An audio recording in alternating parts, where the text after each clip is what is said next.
Hello, everyone, and welcome back to another episode of MormonStories podcast. I am one of your hosts for today, John DeLynn, and of course, I'm in the studio today with special guest co-host Samantha Shelley. Hey, Samantha, welcome back. Hello. Good to have you. It is July 11th, and we are now in part 2 of what I'm finding to be a really fascinating, epic, interesting, heartfelt interview with Ellee Duke and Auz Engemann. And we've covered so many cool themes and topics. So if you haven't watched part 1, pause this, go back and watch or listen to part 1.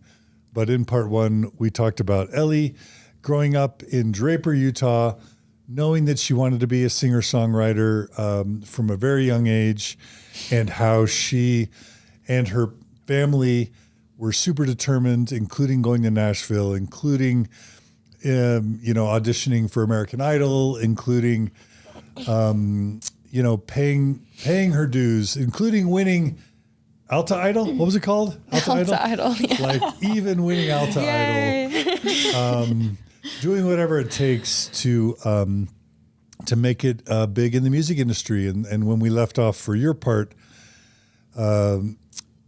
Ellee, you had been accepted onto American Idol, but you declined because you also got an offer to have a recording contract.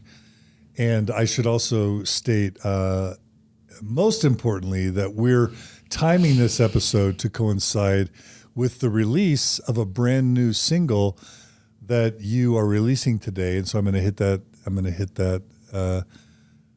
to mention that at the beginning of both these episodes. So tell us again what that single is. It's a new song out called Deeper, and I wrote it about kind of just encompassing a faith transition that I've been through. And it's available on all streaming platforms, and hope it makes you cry. Happy, good, healing, hot girl healing summer tears. Yes. It did make me cry. Well, it made me cry when I was watching you and your mum listening to it in the car. Oh, that was powerful. Yeah.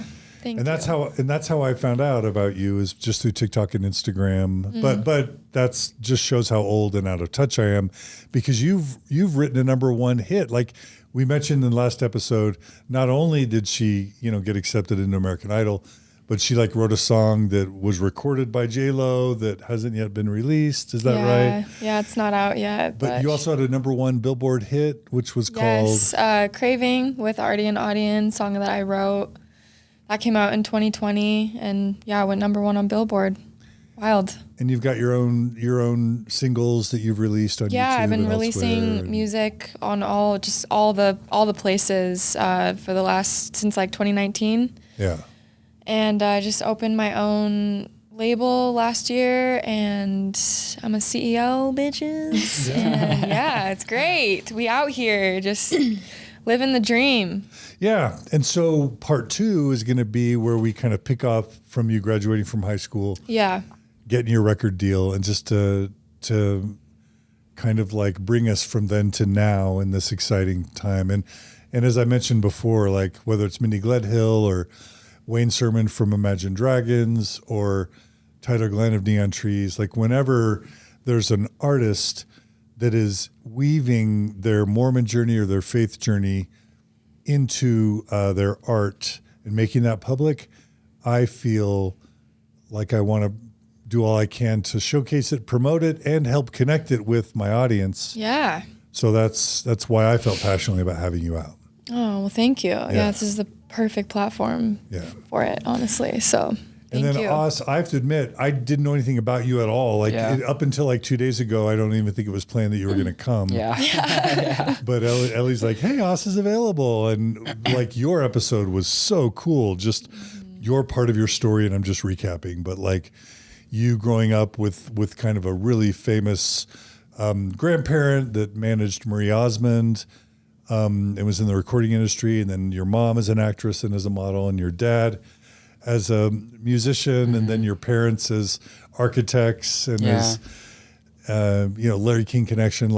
But then your story of growing up in Provo and figuring out who you wanted to be as a kid, and then your struggles with Adderall addiction and with drug addiction, and then overcoming it was like it was like a secret weapon. Like I had no idea that was coming last episode, and it was really powerful. So I'm only recapping because I want people to pause and go back and watch that. It's going to make this next part so much more useful. So Auz, it's a surprise and a super delight to have you on Mormon Stories as well. Thank you. Glad to be here. Yeah.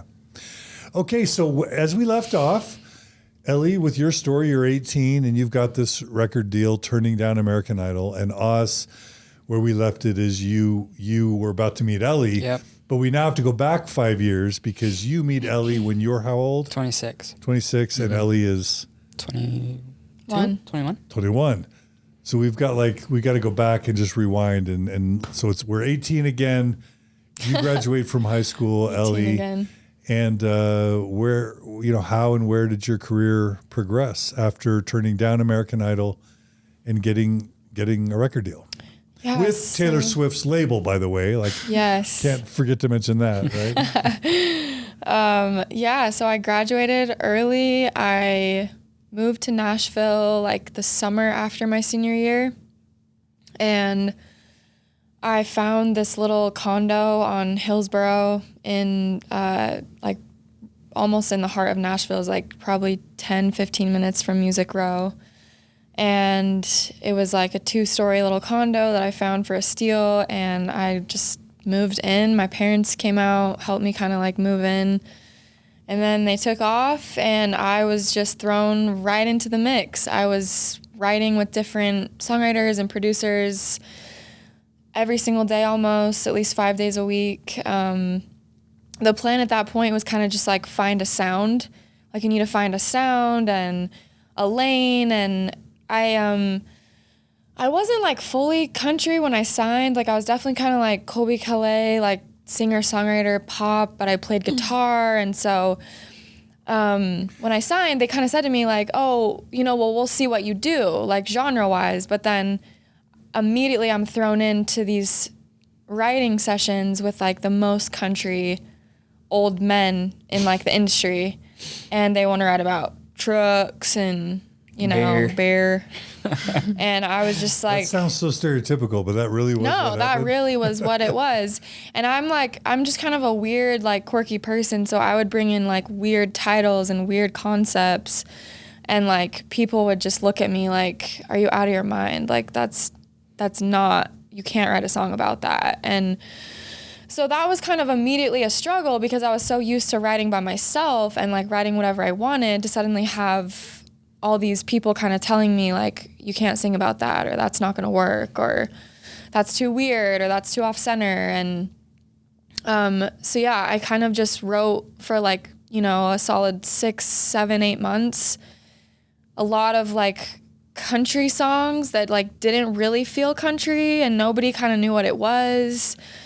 And it was definitely trying so hard to be pop, but there'd still be a banjo on it, or it was just trying to stay in that lane so hard that I think the songs were still good, but it was kind of just this weird, cluster thing of sounds and styles that just weren't marrying.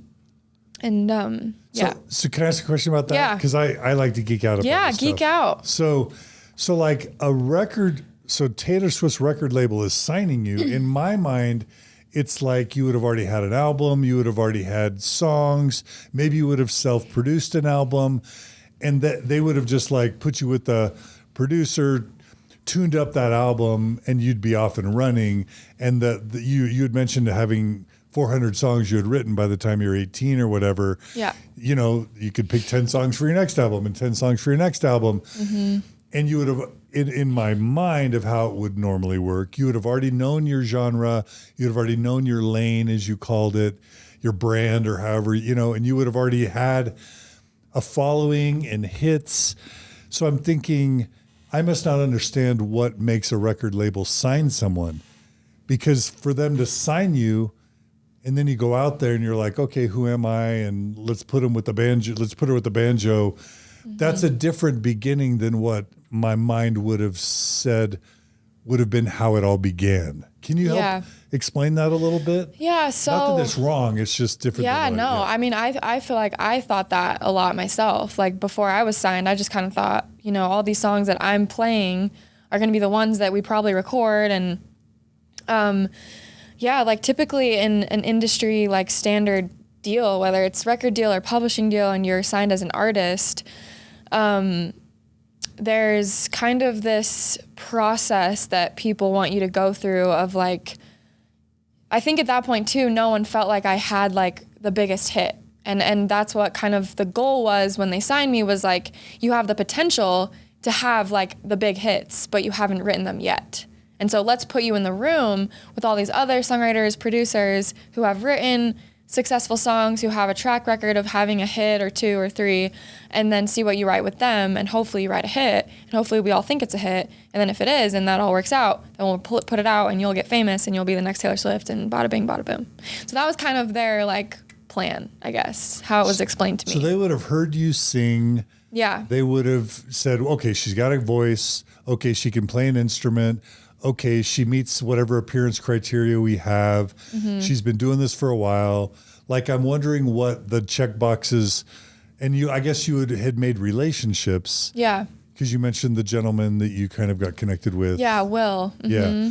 So, I mean, I guess I'm trying to guess what the check boxes were that made them go, yep, we signed the deal. Yeah, you know and like when they signed, when Taylor first was there, I mean, like I know that she worked with like a couple different producers for a while before they started releasing music on her. So I think it was just this process that had kind of already been established, that when, you know, me not having ever been signed before, I didn't know that, but then I'm thrown in and it's like, oh, you know, we probably won't release a song for a couple years or a year, and you're kind of just like, whoa, but okay, like, what do I know? I'm just this girl from Utah that you guys have done this way longer than I have, you know? So there was a bit of me just kind of entrusting my career with these people that I kind of felt like they knew the ropes, they'd done all the things, and they knew all the people that were doing all the things I wanted to do.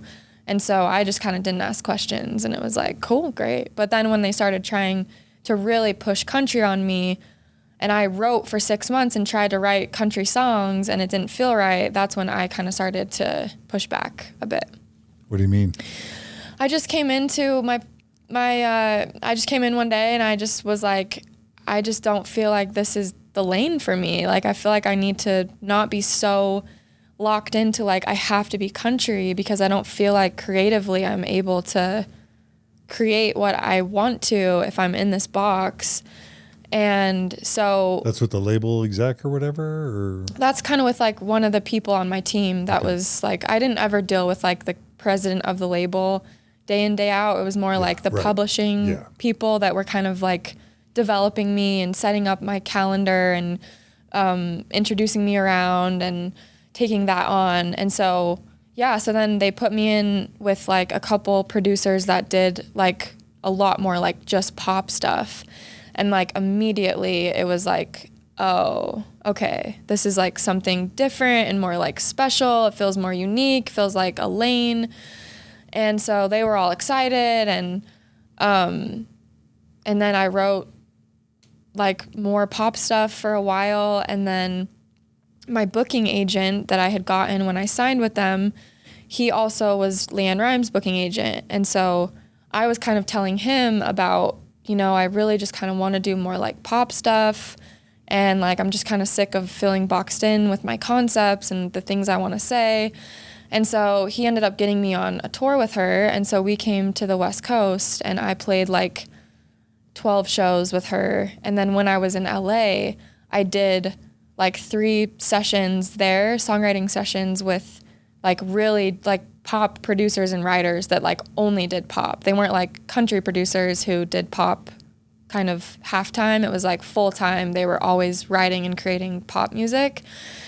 And I just had so much fun. It was like the most fun and most joy I'd had in a session and creating in like a really long time. And so I came back to Nashville, and I basically was just like, I want to move to LA. Like, I feel like that's where I'm supposed to be, and I don't want to do country. And my team was kind of just like, okay, well, yeah, we obviously hear what you're making, and it's definitely like there's something there. So like, let's, kind of package some songs together, and then let's take this to the president of the company and kind of pitch it to him and see what he thinks, and then try to get his blessing on you going to LA.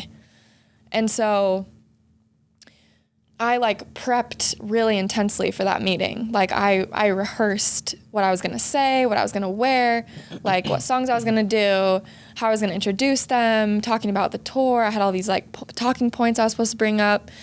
And I'd only interacted with the president of the label, Scott Borchetta, like, handful of times, like didn't know him super well.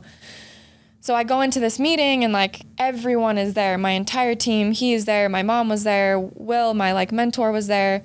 And I kind of start talking about, I've been writing for a couple years, and I have this new sound and this kind of direction that we're wanting to go. And I just went on tour with Lee and Rhymes, and I was in LA, and I was like, I want to move to LA, and I want to do like more pop stuff. And long story short, like the meeting was just kind of a disaster, and he was not happy about that at all. And I ended up leaving, and I was crying, and it was like, oh, well, so just to get some context for that, had they invested a ton of money in you? Had they given you like a signing? Like you don't answer anything that you're not. Yeah. Like, is there a signing bonus? Are you on salary? Are you living like eating ramen in a, like? Yeah. So I had like a salary, and there's kind of like a general salary that you get, like, and your job is creating music and working with this company, and it's sort of like a partnership in a sense, but it's all recoupable. So as soon as I start making money, they start getting paid back for the money that they've put in, essentially. So it's like a loan, it's not like your money. It's like you have to pay it all back. So it was just interesting because like... And how long had you been working for them before you have this big meeting? About a year and a half. Whoa, so they didn't, and I'm not trying to make a big deal about it, but they had invested for a year and a half. So I can see why they'd be like, I don't want you to go. We've invested, we're almost there. Like, stick with us, I can imagine. Or yeah, we weren't almost there at all, just because the country songs that I had written were just not it. And so it was just kind of like, it was kind of like I either just be this artist and cut someone else's song and put on this whole image that wasn't me, or I tried to do the initial, which was get with really great writers and create something really special and unique, like what Taylor Swift did. But it wasn't necessarily going to be country.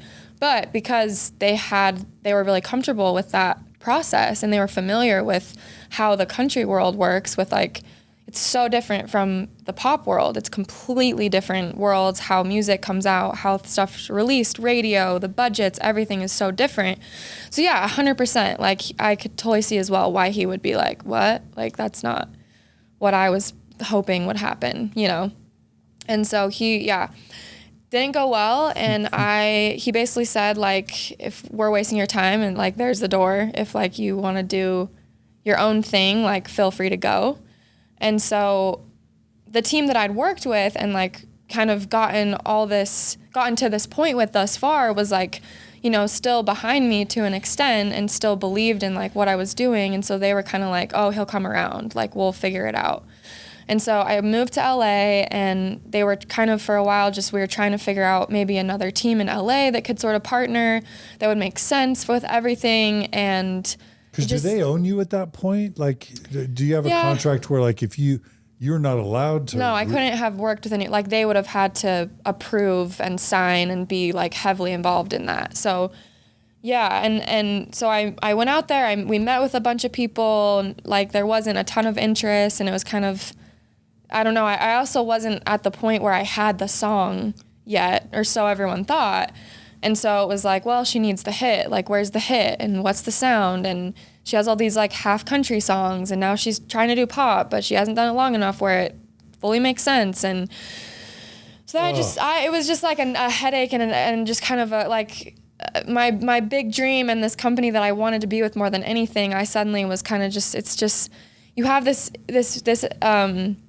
interpretation of it outside, and then you get right in it, and you're like, oh, like this isn't at all what I thought it was going to be. Like what you said, like I thought I was going to jump in and make an album and have a hit, and it was just going to all like boom, boom, boom, boom happen. And soon you'd be playing stadiums. Yeah. And here I am like a year and a half in, and I don't know what my sound is. I don't have the songs. The president of my label basically was like, CEO, I don't care what you're doing. Feel free to leave. And I moved to LA, and no one wanted to partner.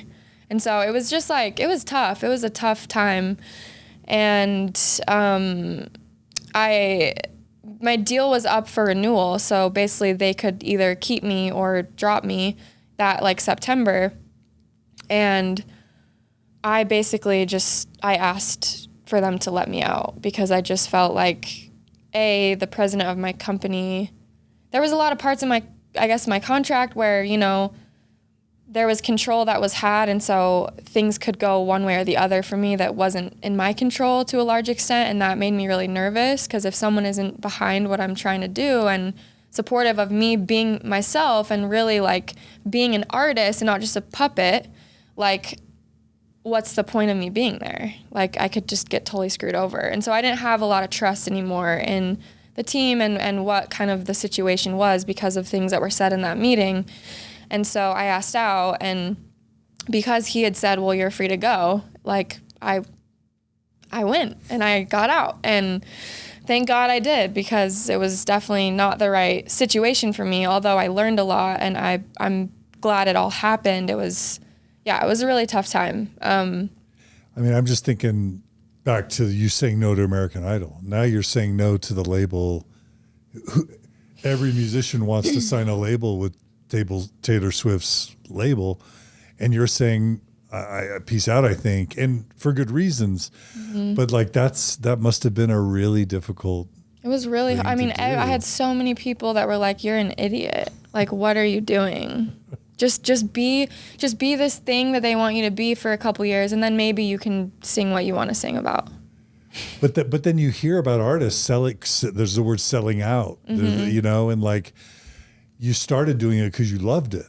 Yeah. So and I was losing that. I started to resent the industry and my passion, because I just felt like the exact reason why I was doing this, I don't know where it is. It's like I'm now listening to, all these other people and their voices, and I'm trying to be these things that I'm not, and I'm trying to please all these people on top of the church pressure of trying to be this example and like the community in Utah that knows I'm a singer, and all these girls that are looking up to me. And it was just this whole mess of like outer expectation and pressure that I was just so in. Like I was so in it. And so basically I got out of that deal. My booking agent, he sent my music to a bunch of other labels and companies in Nashville, and I had this Megan Trainor's publishing company, which is like songwriting and music licensing and all that kind of stuff, heard one of my songs, and they wanted to meet with me. And so I met with them, and this was literally maybe a month and a half after I got out of that whole thing. And so I'm just like, I'm kind of freaking out, because I'm like, A, I'm not getting paid anymore, and B, like, what do I do now? Like I spent the last like couple years thinking this is, and then now it's not, and like what's happening?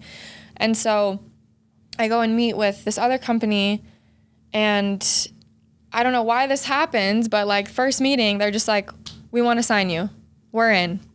And I'm just like, really? Like, okay. And they're just like, you're super talented. We love what you're doing. We totally get you're not country. Like, and so I signed with them 2 months later and was in another deal. What year was that? That was 2016, end of 2016. Okay. Yeah. Okay. So at that same time, I started dating this guy that I had known from high school, and we'd always been really good friends. I dated a lot of his friends. He'd taken me to a dance once, and like we were just friends, but I think he'd always liked me more than that. He was out in LA? And so I found out that he was living in San Diego and like doing modeling, and he was going to school, and we like were both going back home for Thanksgiving. And so he hit me up and was like, oh, do you want to like road trip like and drive together and like share gas or whatever? And I was like, sure. And so he and I ended up like getting into a relationship eventually. And at the same time was like, I was just in this new deal and he had been Mormon, but like wasn't anymore. And when I lived in Nashville, like I went to some other churches I went to a non-denominational like Christian church with some of my friends. And I just met a lot of people for the first time in my life that weren't Mormon. Like for the first time in my life, I wasn't like special for being Mormon. It was like, you're just another person and nobody gives a crap what your religion is. Like that's like the least interesting thing about you, basically, you know? And that was like new for me to be in this. It's like, oh, nobody cares if you're Catholic, Mormon, atheist, Buddhist, whatever. And so I went to these other churches and I started to kind of feel like I would get emotional or I'd feel really connected or I'd have these really cool moments. And then when I moved to LA, I went to this church called Mosaic and Church Home, and I would have like just these really great feelings and a lot of like feeling of just like love and kind of this like simplified overview of like God loves you and you're good, just keep doing your best. And that like really spoke to me. And so I think I started getting a little bit in my head about like, if kind of what you were saying when you were like doing shrooms, like if you feel these things in these places, then is this thing that you're from really the only true thing or the only way? And also making relationships with all these people that I became close friends with and respected, and I'm seeing them live these completely different lives than me, but I'm like, you're an amazing person, and like we're really not that different, and what we believe really isn't that different. And so I don't really get why mine is the only one that's true, you know, and you're really wrong, like underneath this, but I'm, you know. Meaning Mormonism. Yeah. Yeah, Mark Twain is famous for saying travel is fatal to prejudice, meaning that once you get out there and you see other types of people, you can't be a bigot anymore because you just see the world and you see gay 100%. people and you see feminists and you see people of color and Jews and Muslims and atheists. And all of a sudden it's like, wait, we're no better than them. Yeah, exactly. Maybe and they're better than us. Yeah, exactly. That totally happened to me where I'm like, man, you're a better person than I am. Oh, who would have thought? Imagine that. Yeah, so basically that was kind of, when I moved out of Utah was kind of the beginning of, you know, me kind of, just experiencing all these different things, different cultures, different churches, different people. And I think my mind just was so opened to like, oh my gosh, we're all just out here believing stuff and talking about stuff. And like, are any of us really wrong? You know? And so that was in my mind. So anyways, I started dating this guy. I'd just gotten in this new music deal. I started dating this guy. He had been Mormon, wasn't anymore, and had some pretty like strong feelings about the church and whatnot. And so it came up, you know, like where I was kind of questioning things and he kind of started saying things to me about it, you know, that kind of got in my head a little. And I was like, yeah, those are kind of good points. And anyways, previously to that relationship, I had dated another guy in California right before this guy. And I was like pretty brokenhearted about that relationship. And so I think there was part of me that was in like an F-it phase that kind of just felt like I just don't really, I'm tired of like trying so hard in all these aspects of my life. And I kind of hit this like with the church, with like my self-worth. It's like I was so exhausted from just like spending, just so much of my life kind of living for other people. And I just sort of was like so burned out of like caring so much about my beliefs and my worthiness and my actions and my career. And it's like all of it kind of just came to this head in this relationship. And I just wasn't in a good place, like mentally. I just kind of lost myself in this relationship. I also lost my virginity, and it was kind of a gray situation because I didn't want to, and I was really pressured. And it was just like a really tough time where I didn't care about myself as much as I did previously. And I just like mentally was kind of deteriorating with just kind of like, it's like these extremes. It's like I went from one extreme to another. It's like I cared so much and I was trying so hard, and then I kind of just just kind of like the air just completely went out of me, and I just like didn't care about myself anymore.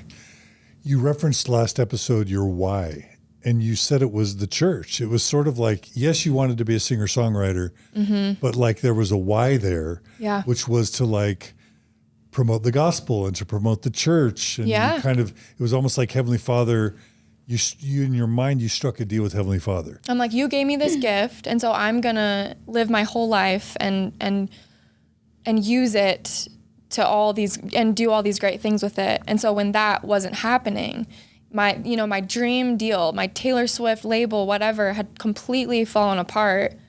And the president of the company was basically like, middle finger, see ya, don't care, go away. It's like, I kind of internalized that as like, I'm not worthy enough. I'm not doing enough. Maybe I did something wrong. Maybe this is another test.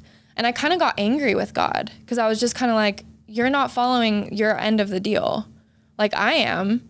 And so this relationship that I got into, I think part of it was kind of like, okay, well, I'm just going to do whatever the hell I want because you're not helping me and I don't care. And I'm trying to be so perfect. And I just had this like really twisted mentality about all of that. Or normal and healthy and natural. Right. I mean, yeah, of course that's what I'm going to think feel that way at the based time. on my experiences. Yeah. But it was just, looking back at it, it's like, wow, it was not my job to do any of that, but I just thought it was, and that was my reality. And, so with that relationship, obviously after I wasn't a virgin anymore and that relationship had ended, I went to my bishop and, told him about the relationship. And it was a tricky thing because it was a really toxic relationship and I had never like done anything past the point. So it was kind of a 0 to 100 for me with this person that I wasn't in love with. And it was just like a really shitty situation. I felt really bad about myself and bad because I wasn't treated well also in the relationship. Sounds like your first sexual experience wasn't fully consensual. I mean, it sounds like that's kind of what you're saying. It wasn't. Yeah, it wasn't fully consensual. And that's been really hard for me because I tried so much in the relationship to like resist. And then I like got so wore down because I was just mentally and emotionally like a total disaster. And so I was in such a vulnerable place and that was taken advantage of. And so basically I came to my bishop and I tried to explain these circumstances and I didn't ever feel like it was received with, I don't know. And obviously it's my opinion, but I didn't ever feel like it was fair, kind of like how I was treated. And it was kind of like, okay, you're not going to be able to go to the temple for a year. We're going to take your recommend. You can't take the sacrament. And coming from somebody that was like, and I had explained this, like such a perfectionist, so hard on themselves, had never done anything like this. To be like, okay, you are just like, no sacrament, no temple, no nothing, was kind of just like. For a year? For a year. So that's called disfellowshipment or informal probation. Yeah. Were you allowed to take the sacrament? No. So you couldn't take the sacrament, couldn't go to the temple. No. And for those who aren't Mormon, if you're attending a congregation with other kids your age, what is that? I mean, Scarlet Letter comes to my mind, but what is that? What are the social implications? Especially in a singles ward where like everyone there are your peers. And like you sit next to everyone in church and it's a small ward. I mean, I'm in LA, I'm not in Utah where there's like 150 people or more. It's like, it's a smaller ward. And so immediately you're just like, oh my gosh, everyone's going to know that I'm not worthy or I can't participate in these things. Because the sacrament comes to you and what do you have to do? And you hold it and you take a piece and then if you can't, then you just pass it along and you can't like participate. And in your mind, what happens when you receive the sacrament tray with bread in it or water in it? And you pass it by in your mind, what is that? You're unworthy. You're not forgiven. And everyone around you is maybe, are they thinking that of me? Are they aware of this? Do they think I'm a bad person? So the shame for me was like, I mean, it was a living hell, like what I felt like. And I think the cupcake thing came up in my psyche, you know, and I'm just like, no one's ever going to want me. Like and also how am I ever going to explain this to somebody? And in that relationship, I had a pregnancy scare. And so there was one point where I thought that I was, and I had to go to my OBGYN and I took a test, and I wasn't, but they were like, but I still had missed it for my period for like quite a while.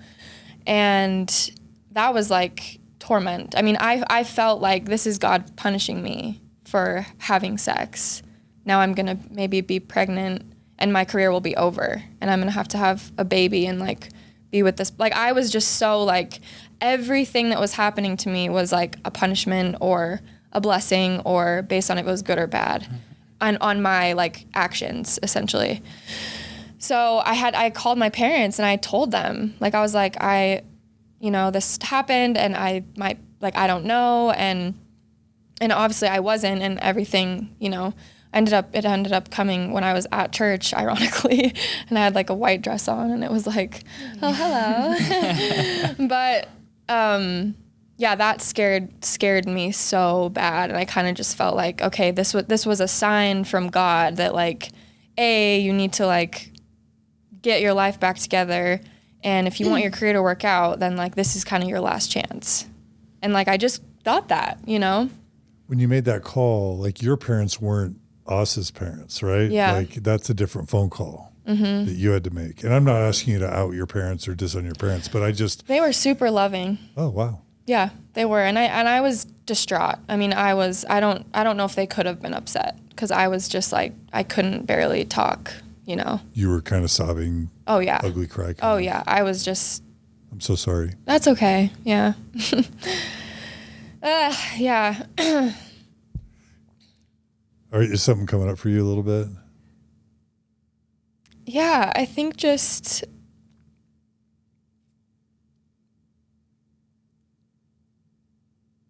I'm remembering like how dark that time was, and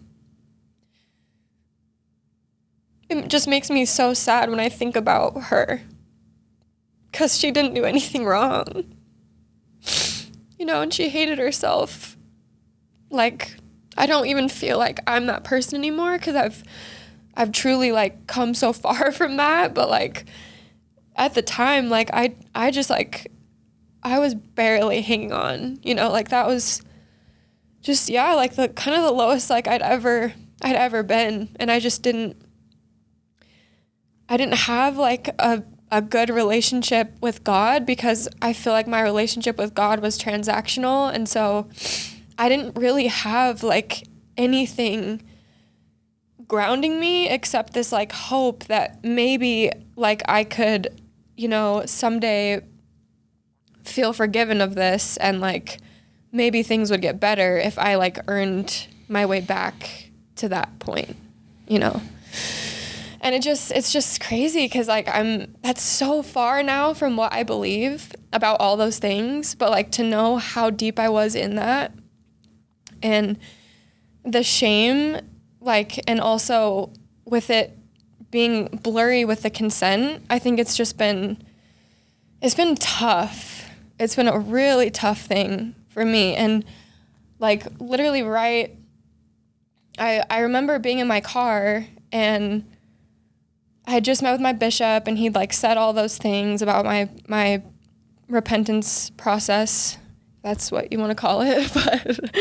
But, and I literally just like started praying and I was just like, I don't even know what I want anymore. I don't even know what to do. I don't even know what I believe. Like, and like, I'm just done. Like, I'm never going to date anybody again. Like, I'm never going to like look at anybody again. And like, if you want me to like meet anybody or like, if there's anyone for me, like, you're just gonna have to send them to me. Cause like, I'm not like, I just completely give up and I just don't know if I can ever approach like these emotions again.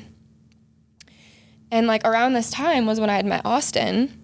So you're what age by this time? I'm 21. Okay. Yeah. So I met Austin through my roommate who was friends with him. And basically, like, I was, I had been dating this guy at the same time that I had met Austin. And so he was kind of like flirting with me a little bit. And then he saw that my screensaver was me and this guy. And so he kind of, like, I feel like you backed off of it.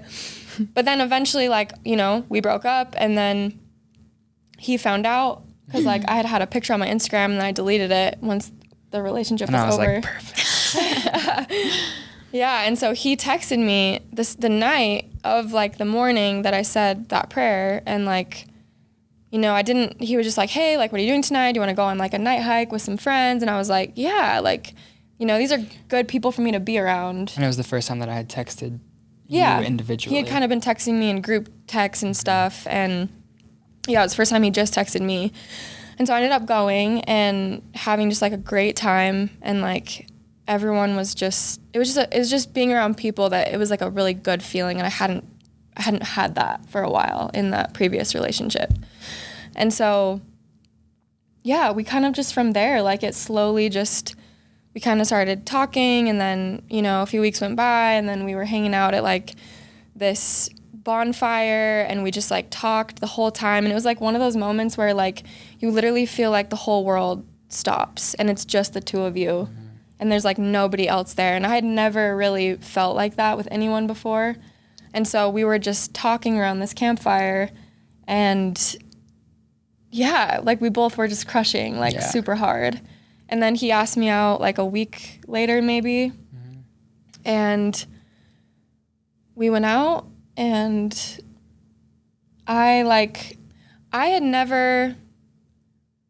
don't feel like my family was as big on communication. I feel like it was a little bit more of, like, we don't know how to talk about our feelings, so we're just going to sort of step over them.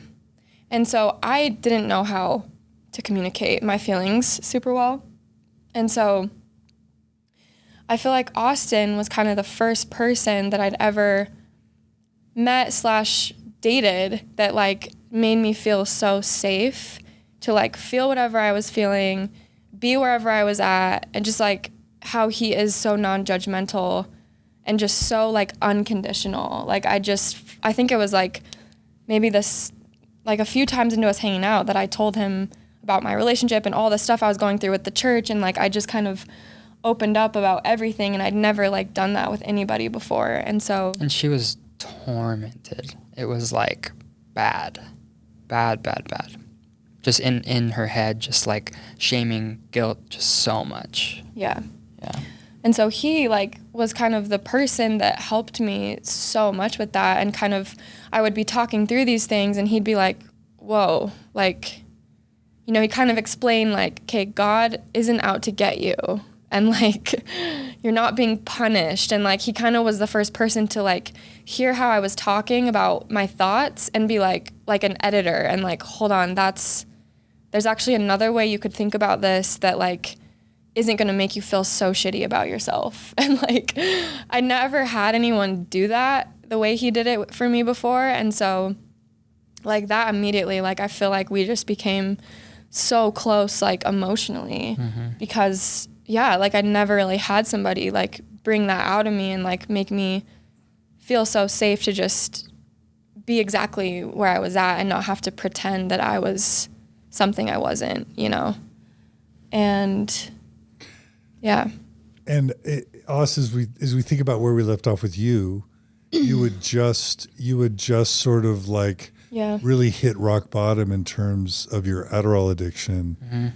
And was it a prayer that you had said, like, you had made a personal resolution that you were done with that? And so you were coming off intense shame and, like, self-disappointment as well. Yeah. And so, like, I don't want to call that trauma bonding because the bonding was beautiful, but you both had your own kind of versions of Mormon guilt and shame or trauma. And I don't know if that helped forge the early parts of your relationship, but it sounds like it may have. I don't want to project that, but that's what I'm seeing. I don't feel like, I don't want to speak for you. Go ahead, yeah. I don't feel like I feel like you let go of a lot of, like, the shame about the Adderall. Yeah, it was, how do I explain it? It's like I still had like I think a healthy mindset about just like life and God and like my relationship with God and like how all that worked, and like I think that was just like a positive thing for me, but I still was tormented by these things and like partying and all this stuff, and then on top of that like the Adderall addiction, like that was really like the super heavy thing. But I think just with my upbringing and just my mindset about life, like I had just had a little bit more of like a not as much of like a narrow perspective on like what makes a person good and what makes them not good. But yeah, like you are right. Like at the same time I had just gone through like this thing where I had really like made a strong resolution to stop doing it. And it was a powerful experience for me. So I felt like when she came into my life, it was like, honestly, like I was being blessed because I had like really strongly committed through prayer and flushing my Adderall down the toilet that it was Committed to what? To stopping doing drugs. And what about like God and the church? What did you have any commitments there? You were still very much in it. I was still. What I mean though is like, hey, Heavenly Father, I'm gonna be that super good Mormon now. Was there any of that or not? It wasn't as much as like I'm gonna be a good Mormon. It's just like I'm gonna stop doing these things that I know aren't serving me. Yeah. And that like, yeah, like I've been taught aren't the right things. Yeah. If that helps. What? Yeah, but there's also the idea of, in my mind, of like getting on plan. Like it's time to get on plan. Yeah. Yeah. Which Totally. in Mormonism, Totally. what's the plan? What's the plan? Totally. Tell the audience what the plan is. When I say get on plan, you're saying totally. What is the plan? What's the Mormon plan? Yeah, just get back on track so you can righteous, be get married in the worthy to temple. do all the That's it. things and then be saved. And yeah. Yep. Get worthy to go to the temple. Yep. Get married in the temple. Get your eternal marriage. Was Yeah. that? I don't want to. It sounds like I planted that, but was that it or not? For me, No, not for me at all. It was. I didn't want to get married in the temple. yeah. Oh, Yeah. let's talk about that. Yeah. Wait, can I ask a question before we yeah, move on? When you went to your bishop about having sex, you were still with that boyfriend at that time? No. Oh, you'd already broken it off? Oh, okay, Yeah. cool. Do you mind if because I Please. this came up and it's just an interesting point. I Yeah. think I remember like telling him, because I had told him about the bishop and I was going to a different ward, but he had told me that he had come in and told his bishop some things that he had done, and it was like, take the sacrament immediately, like you're good. Oh, And so so- like you had to wait a year. So that but was he really was hard. Immediately forgiven. That was just confusing for me because I was kind of like, it's different situations, but also it just felt like this individual bias towards certain things, and Yep. I just felt really angry at the time about that. And I was pissed. I was pissed that this bishop, who didn't even know anything about Ellee, could somehow just say, "Oh, you're restricted from doing these things for a year," when like he didn't even like really get to know like the full situation and who she was. Well, what right? made it worse was that I tried to explain know, those things, yeah. but it was almost like it didn't matter how it happened or like Yeah. any of the background. It was kind of just like, well, you committed this sin, so this is the punishment. And then that gets into the whole idea of like bias of bishops and bishops' experiences that shape the way that they give an individual like guidance or like what they think is like the spirit telling them what to do. Like it's so messy, and it's like Yeah. like if she would have gone to a different bishop, the bishop could have said the exact same thing that he said to me. But this one bishop like was just the way he was. We call that bishop roulette in yeah. kind Yeah. of progressive 100%. I've and never heard that, postmodernism. but that's perfect. It's called bishop roulette. But also, this is not the first time I've heard women getting more severe punishments than men for the same sin. Yeah. Samantha's nodding her head, and Yeah. and Ellie, you're nodding your head. Yep. Does that resonate? Bishops are always men, What? and bishops are always men. Yeah. And Yeah. you hadn't gone to the temple, Ellie. You hadn't taken out your endowments yet. You hadn't served a mission. So and you had to whatever extent you messed up after your Yeah. mission. So according to Mormon doctrine, it for sure should have been you, Auz, who got the more severe punishments 100%. because you were endowed, returned missionary, 100%. Melchizedek priesthood. Yeah. And Ellie, you hadn't done any of that yet. No. I was pretty upset about this. Yeah. It was tough. sorry. Because I saw the pain that it was causing her and just the mind F of just this whole process, and it was frustrating. Well, and when your whole identity is your worthiness in this religion, that was my entire identity. And so for that to be taken away, and it's like, oh, you no longer are worthy. It was like my identity. I was just kind of like, I guess I'm just a bad, like I didn't know how to cope with it. You're the chewed gum. You're the cupcake. I'm the in a dirty moment cupcake. where you're trying so hard to become that person that you want and to have be. the courage to go in and say, this is what I've done. I'm trying to make amends, and I want to change or, you know, be forgiven. It was like, it just was, it was just a really intense process for me. Yeah. So I would go through, you know, and part of my repentance process was going to church every Sunday, which was kind of just like a reminder of my unworthiness. And so it's like I could barely make it through sacrament without crying like every Sunday, because it was so just like deep for me. And so I think that I didn't want to get married. And I mean, I just had never really wanted to get married.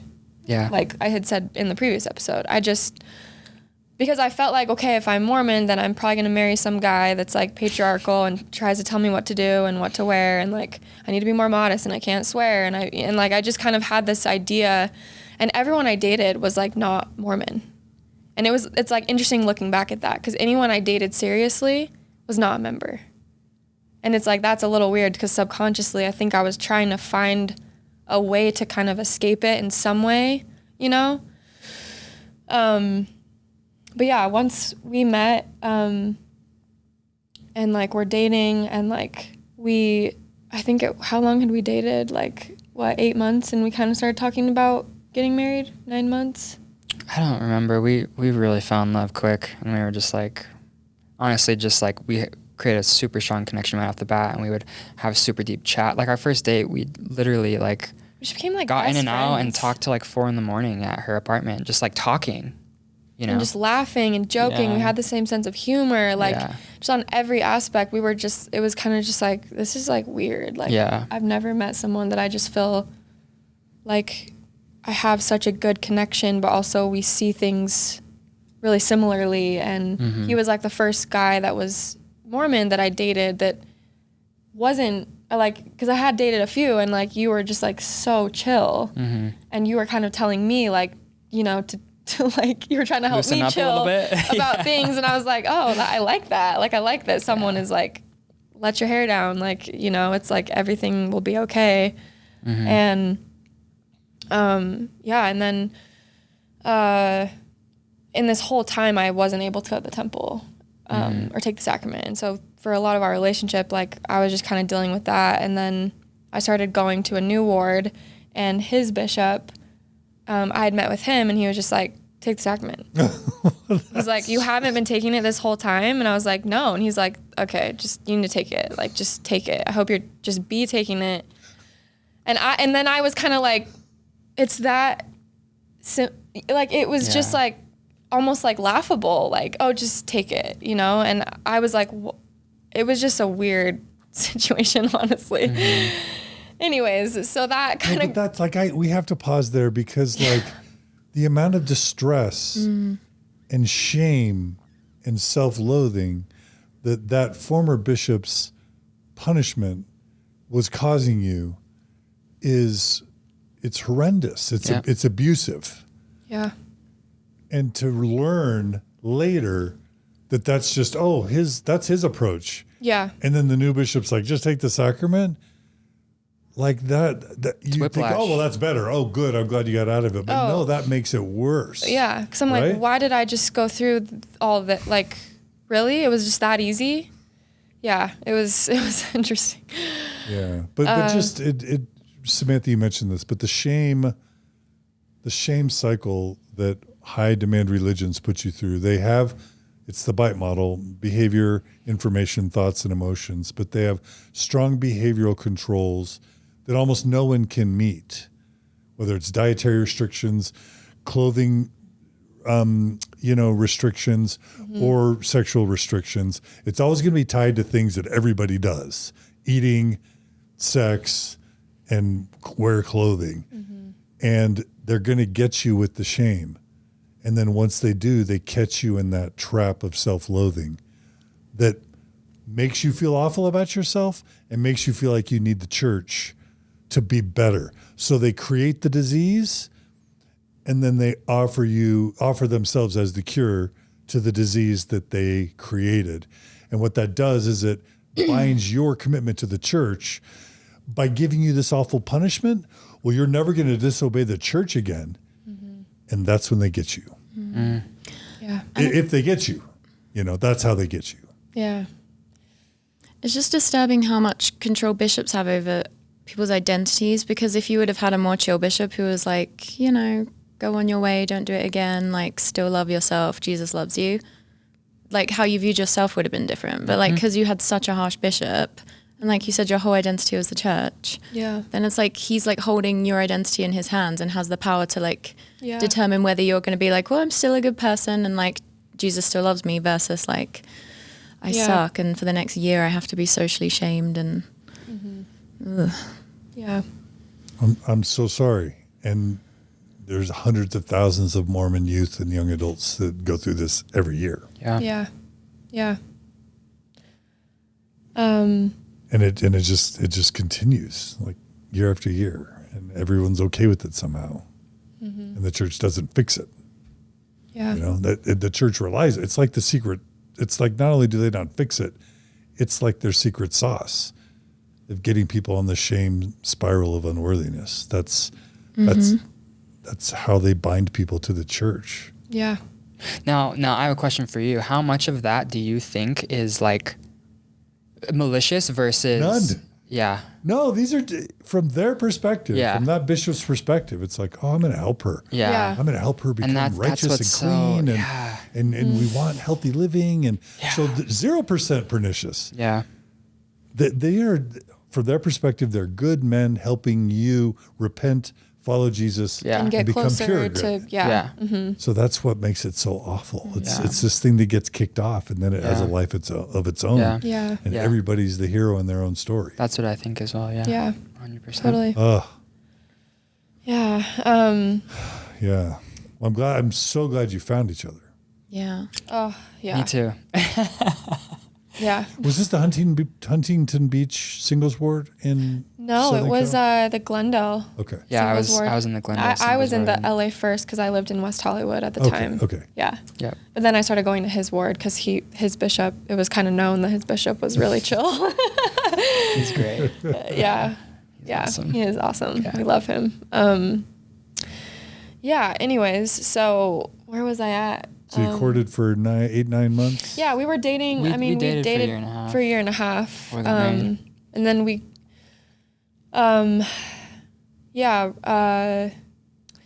New Year's of 2019 or 2018. Yeah, 2018. Yep. We were at Joshua Tree camping with some friends and for New Year's, and as we were driving back, I got a text from my mom that my uncle was missing. And my uncle, just for context, he is my mom's younger brother, not the youngest, but the second youngest brother. And from a pretty young age, I think it was high school, knew he was gay. And kind of the story of, going on a mission and trying to do the trade of if I go on a mission, God will take these feelings away from me, and then I'll be able to get married and do all the things that I'm supposed to do as a straight male Mormon member. And he didn't want to be gay, went through a lot of really hard, challenging struggles with that, and had attempted suicide prior, I think 1 or 2 times in his life, and just never felt like he was whole because of this. And in my family, I didn't even know about any of this until I was probably in high school. And even then, even when it was talked about, it was okay, Hush, hush. It was very just kind of this secret that everybody knew, but nobody talked about. Nobody was open about it. And You knew he was gay? yeah, Okay. but it was like no one, Just unspoken. it's just this like unspoken kind of thing, but no one really acknowledged it ever. It's like erasure. It's just like these people Yeah. kind of don't exist because Yeah. you don't, as a Mormon culture, we don't know what to do with gay people. Yeah. So you just pretend they don't exist and, right? Or just pretend that it's not Not they a don't feel problem. that way, Oh, really. right. Yeah. Or that they're not gay. Yeah, exactly. Yeah. Yeah. Okay. And so, you know, I'm still very young when I'm like finding out about this, and he, you know, he was like much older than me, but I was close to him. He gave me my 12-string Martin guitar that I still have hanging in my studio, and we played guitar together. He wrote songs. He was like so into music, and like was just like one of my biggest fans, like would just always message me and want to hear new songs when I moved to Nashville, and was always asking my mom like how I was doing. And I think in a way, like I was kind of living his dream in a sense, because he loved music and had kind of always wanted to do that, but I just think never knew how. And so it was like I kind of gave him this hope of like, oh, she's doing it, you know? And so yeah, I got this text from my mom on New Year's, and it was just like, Uncle Brian's missing. Like, he doesn't have his phone. Like, no one knows where he is. And he told my grandparents that he was going to be at a friend's house, and he told his friends he's going to be at my grandparents' house. How old was he at the time about? He was in his 40s. 40s. Yeah. And so I remember like messaging him on Facebook, or like because I couldn't get through on text, and I was just like frantically like, oh my gosh, like this is not happening. And then a couple days later, the police found him in a hotel room in Salt Lake, and he'd OD'd and was gone. And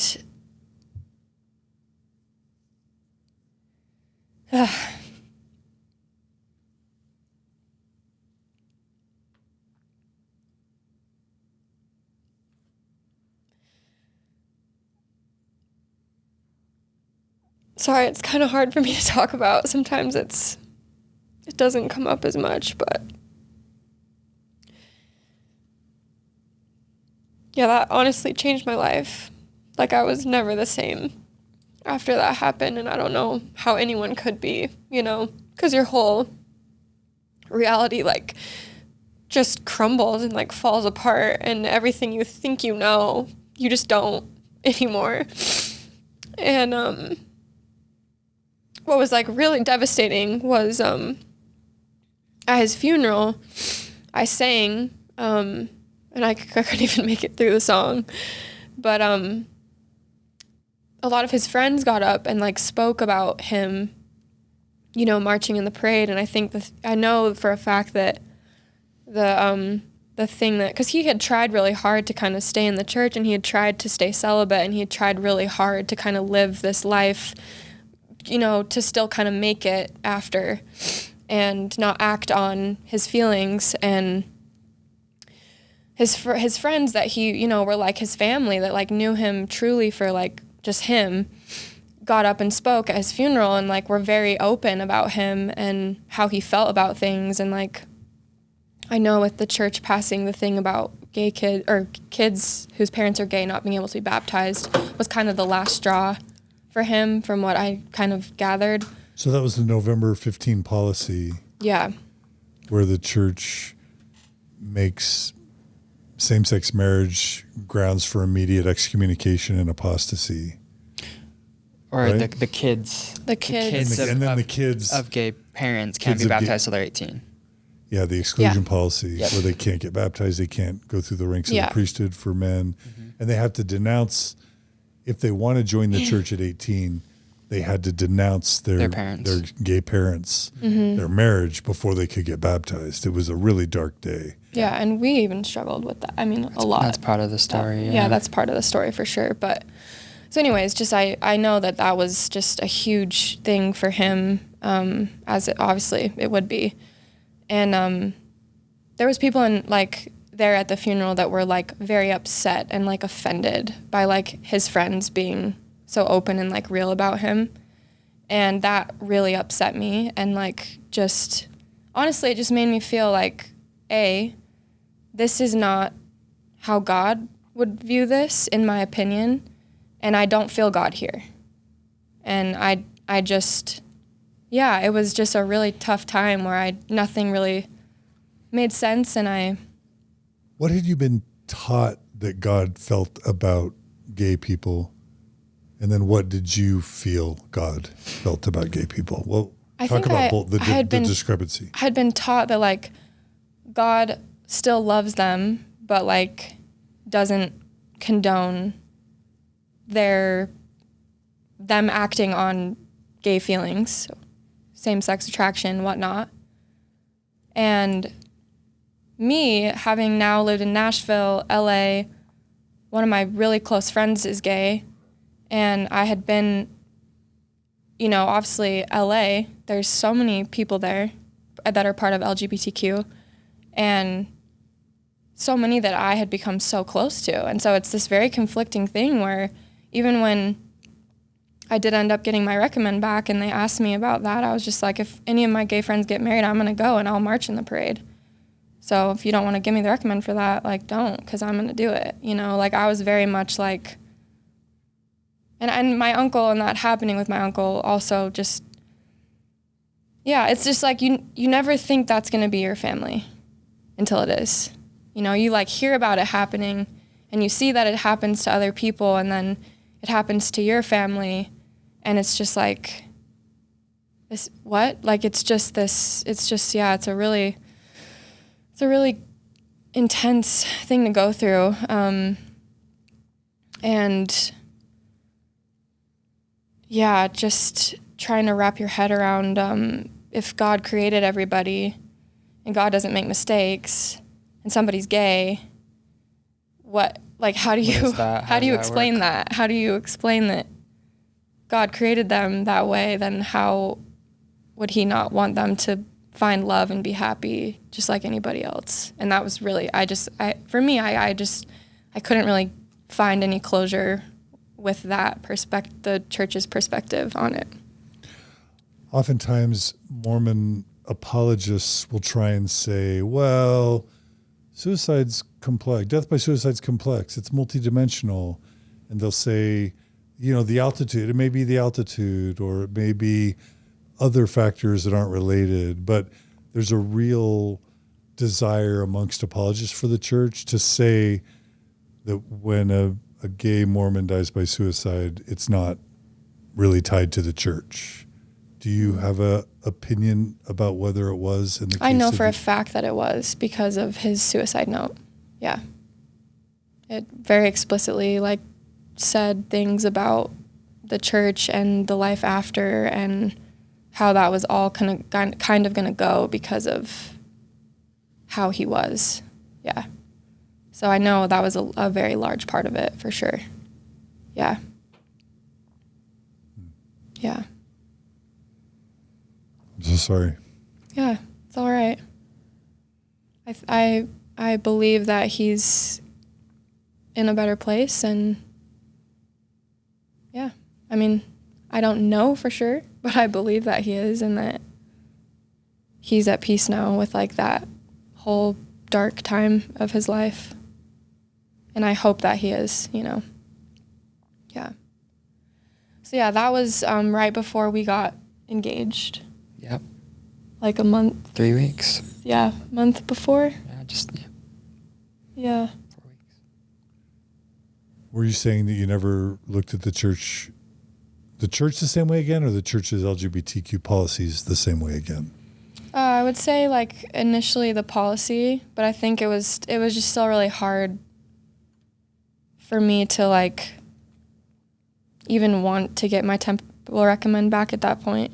I kind of just, I don't know, I started to lose, my faith. I just didn't know how to make sense of everything that was happening. And also with my experience with the relationship and the shame and this whole process, and then my uncle, and it was kind of just thing after thing where I just, it just wasn't enough for me anymore. It didn't make me feel good anymore. It was kind of this place where I just felt a lot of trauma and pain. And just being there would kind of bring up these emotions for me that I didn't know how to deal with, and nobody would talk about it, and nobody would be angry with me, or like, I think it was kind of like, oh, well, let's not equate this to ABCD like you were saying about apologists or whatever. And I think that was just hard for me. Yeah. So I wanted to marry Austin, and that was like something that I definitely knew that I wanted to be with him. And I didn't want to get married in the temple, and I didn't feel ready. But it was such a tough, sensitive time. And after this happened with my uncle, right as I'm kind of trying to get back in the church, I get a letter from some members of my family that just was like very, very hurtful, and just kind of talking about my social media presence and me wearing certain things and not being a good example. And they're really concerned about my worthiness and how I'm representing the family. And there was just like all these things in this letter that just kind of came out of nowhere and just kind of ripped me apart as a person. And mind you, these things like the social media posts and whatever and what she was wearing was like the most tame things. Maybe a bikini, maybe I said damn or hell in an Instagram story. Right? I don't really know. Just the showing your shoulders can be enough to be a scandal in Orthodox Mormonism. Yeah. Am I wrong? No. Yeah. So that kind of came up, shortly after this thing with my uncle, and it was that same side of the family that was my mom's side. And that was, here I am, like literally trying so hard to get my temple recommend back, and then I get this letter. And this just happened with my uncle, and I'm just kind of like, are you kidding me? And so that just created, some problems, like, I guess I think part of me, like my ego, to be totally honest, like I kind of felt like, oh, I'm going to prove you guys wrong. Like, I'm going to show you that I actually am like a really good member and I am worthy. And so like part of my ego, I think, felt like you need to, like, I didn't want to get married in the temple, and you knew that. And we talked about maybe just doing like a normal, like civil wedding, but we also just didn't want the drama if we didn't, or people making assumptions. And it just kind of felt like the last thing we need is like all these other people's opinions, or just this kind of judgment if we didn't do it this way that we felt like we should. Well, yeah, and I had always wanted to get married in the temple, even at that time, right? And so where my mindset was at, I was just trying to be supportive and helpful, and like I truly believed that like going that route would be something that would be helpful, right? And so I was getting married in the temple. Yeah. And so like I was trying to be encouraging, and it was never anything that like caused conflict between us, but I was just trying to be helpful to her. And like I think you said the other day, like you were also just trying to put your best foot forward, and like and I had kind of gotten to this point where I was like, okay, maybe this is exactly what I need. Yeah. Maybe like making this commitment and this next step is exactly what I need to kind of make all these things feel better, and like make my career get better, and how I feel about myself. And everyone talks about the promises of the temple and like all the blessings, and it's just like you can't even comprehend all of it. And so I kind of had this like romanticization about going through, and like once again, sort of the trade-off of like, okay, if I do this, then all my problems will be solved, and like I'll be able to get through this and like be okay, And so I just kind of pulled up my bootstraps and was like, okay. And so I finally got my recommend back, and I took out my endowment like very shortly after getting my recommend back, after literally not having it for a year. And then just like a lot. It's just a lot. Yeah, fast. And then a couple months, like, really, like, we got married. Yeah, in Salt Lake Temple. What did you think of the endowment? I was so, like, hopeful that, like, I would feel different, that I was, like, I didn't really feel anything. I felt kind of weird, and, like, I didn't really know what was going on. But I just kind of kept telling myself, like, this is what you need. Just trust it and have faith that this is all gonna, like, it's all gonna work out somehow, and just like keep trying to have faith in it. So I just kind of tried to put away everything else and just sort of move on in like faith with all of it, you know? And so we went on our honeymoon and like came back, and I'm also like, I'm someone that like expresses myself a lot through clothing.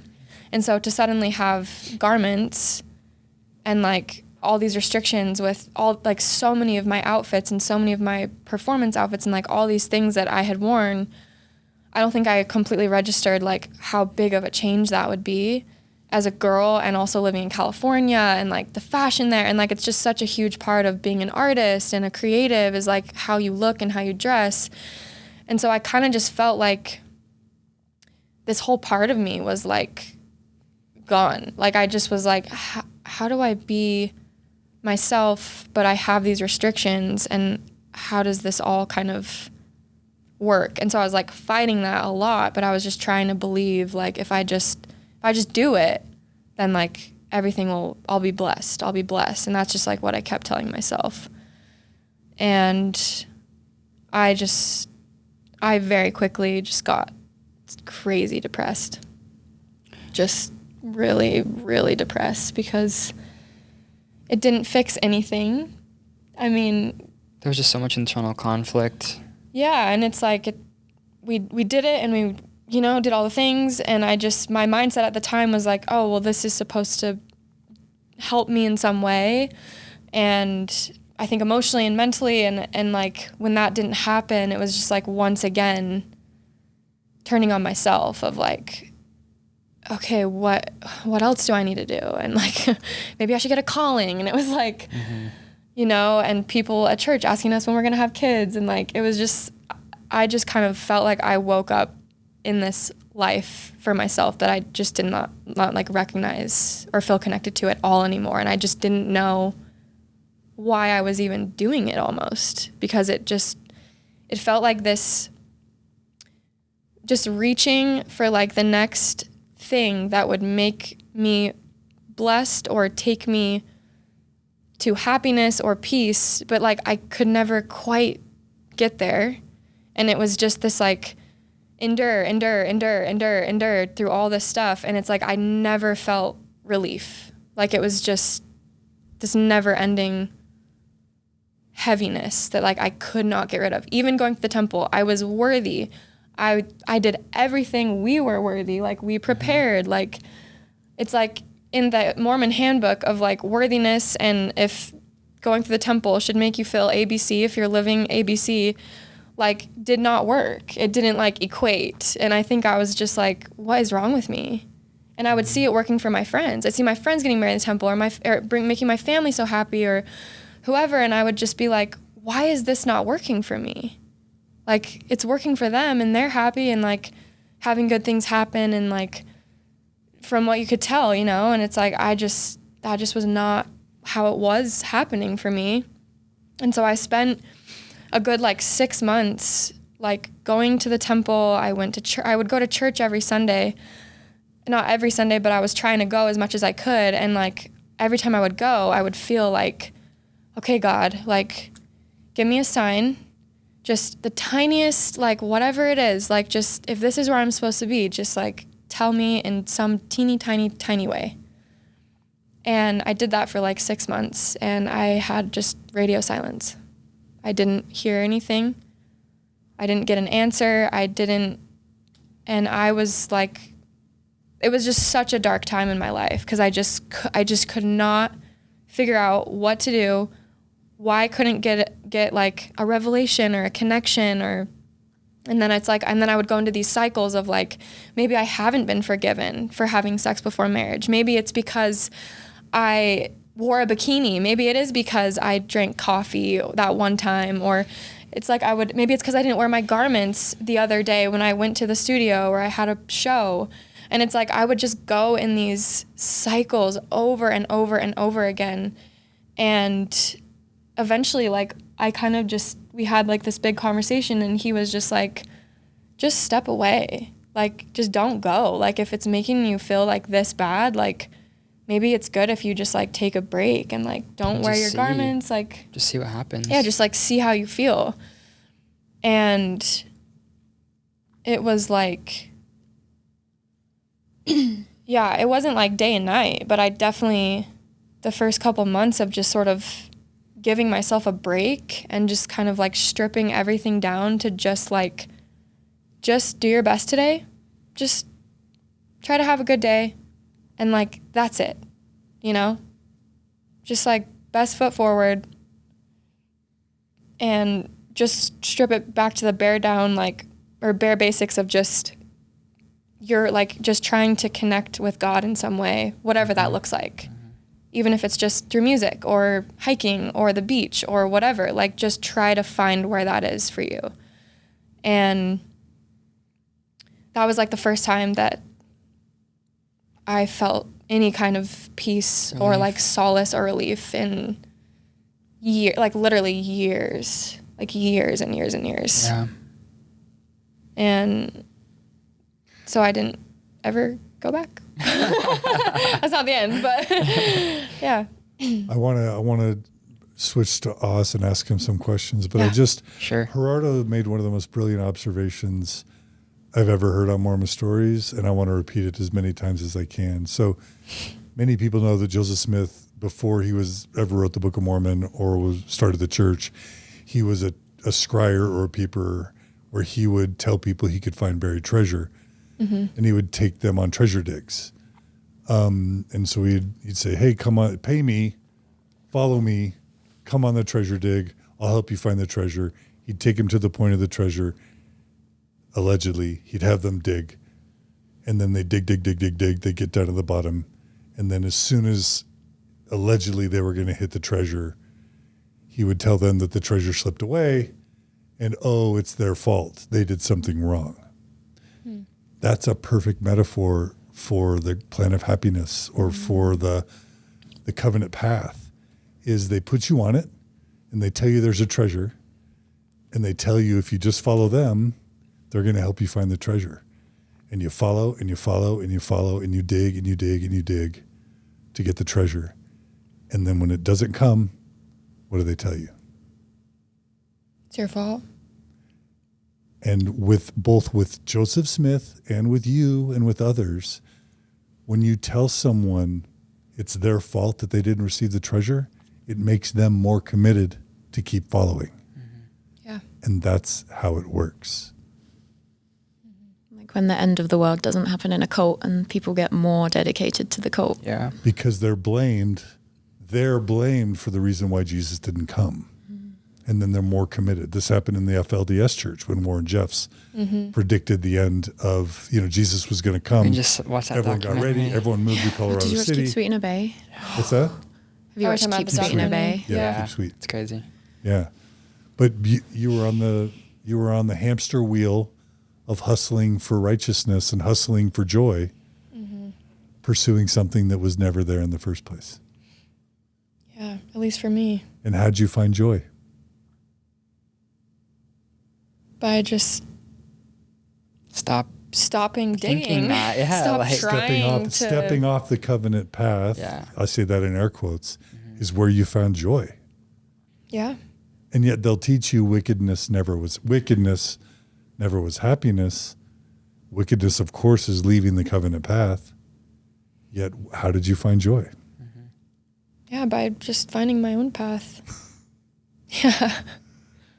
And then they'll say, well, that's not real joy. Yeah. Yeah. What would you say? I mean, we're jumping ahead, but I like my joy. I like my version of it. Well, let me ask so I'm good. Did you get better? Did you start? You said it was the first time you felt peace in years. Yeah. Like just relief. I feel like I could breathe. Like I felt like there was like 1,000 pounds off of me, but it still took me. I mean, honestly, it wasn't even until probably last year that my thinking and the fear mindset that I had so deeply has like really like I've gotten it under control. Cause like I've had to work so hard for a really long time to change that because so ingrained. It was so ingrained in me. Yeah. And it's like, I was, the church was my entire identity for like most of my entire life. And so when I lost that, you know, it was like, yes, I felt better, but it was also suddenly like, who am I now? And what's the purpose in my music? Like I went through these periods of depression of like, how do I do this now? Because my whole why was becoming this example of the Mormon church, and I just left. Yeah. Mm-hmm. You know, and it was like, shit, like, well, what do I do? And is there even a point to try and do it now if I don't have some like grand, you know, thing that's underneath me and bigger than myself? And it's like, I never felt like just me being honest and like being myself was enough. Like that was never enough. It always had to be attached to this religion or this higher thing and this belief. And I don't think there's anything wrong with that. I just think it can be a slippery slope, because you just, when things don't work out, then what? Then what does it all mean? You know? And that's exactly what I went through. And it's like that all fell apart. And then I was there with all the pieces, and I was just like, okay, well, what now? You know? And so the last, I would say 3.5 years has been me trying to, you know, take all those pieces and build something new, you know? So Auz, you know, well, you both were raised by faithful parents. Mm-hmm. But Auz, you know, you had served a mission, mm-hmm. you have faithful parents, and you, right before meeting Ellee, this was like your recommitment mm-hmm. to the gospel. And then you meet her and you get married in the temple, and it's supposed to be storybook Mormon ending, mm-hmm. right? Mm-hmm. So what was it like for you to kind of reach that goal of temple marriage, find the love of your life, be on the covenant path, and then to see her? Were you having your own parallel journey? Or what was it like to see her struggling? Yeah, so I can tell you about my parallel journey. Because we kind of both came to some conclusions about not being in the church separately. Like, it wasn't even something that we really, like, did together. Yeah, no, we were kind of on our own timelines. Yeah. And when he had said to me, like, just don't go, you know, just kind of step away and see how you feel. Like, I was very much like, I'm so supportive of you still going and mm-hmm. being active. And like, I want you to know I'm fully behind that. I just got to do what I need to do to be a healthier person. Yeah. You know? Yeah. And like, listen, I never thought life was going to be like easy after the temple. Like, I wasn't that naive. Right. But, I was just like, it felt good. It's like, cool. Like, I've done the highest ordinance, right? And now, like, not that it's smooth sailing, but it's like, we just got to live our lives now, right? So there's actually one higher ordinance, but that's another podcast. Oh, wow. Okay. So anyway, it was honestly like from the time we started dating till like through the first year, like it was hard. And it was mostly hard because she was going through so much pain, and I loved her so much, and like watching her go through it when I had just such a vastly different mindset about life and how it works and about even the church, like just so different, so opposite. And there were times where it was just like it was never frustrating because it was all just love, but it was like confusing to me, like, you know, how it was just so heavy just because that wasn't my experience, right? So I had to practice just like a ton of empathy and it brought us closer, right? Because I had to step outside myself and see things like through her perspective and what she was going through, and it was super, super, super hard. Yeah. Like, she was just going through so much pain, and it wasn't just her that, like, I was about to say it, you know, like, we had our fair share of, you know, fights and problems and stuff, but marriage. We were both just trying to figure it out, and like, we were just newly married, and it's like, marriage in of itself is like hard on its own. Right. It's like this whole, you have like a mirror to yourself through this other person, and that's all new experiences and emotions and feelings, mm-hmm. and this new set of a dynamic, and it was like, all of these things kind of at one time just erupting. It was a lot, but it never felt like anything that like I didn't want to do, you know. It was always just like, this is my person, and like we're just gonna figure it out, right? But yeah, seeing her go through the pain, and then just like, I had no problem being like, just step away. Just like, if it's causing this much torment, just like stop. Like, if it's like, you shouldn't be living your life this way. It's not healthy. It's not a healthy way to just be a human, right? So like, just step away and see. So yeah, that was super hard, just watching like all the pain that she was going through, and I was still, you know, like in the church and going to church each Sunday, and like it was just weird. I don't know. It was just weird. But as far as like my kind of parallel journey goes, I had a catalyst that made me just kind of like take a step back and look at everything. And that was when we were dating, they made the policy about the children of gay parents, which we've discussed, and they can't be baptized or go through the priesthood or things until they're 18.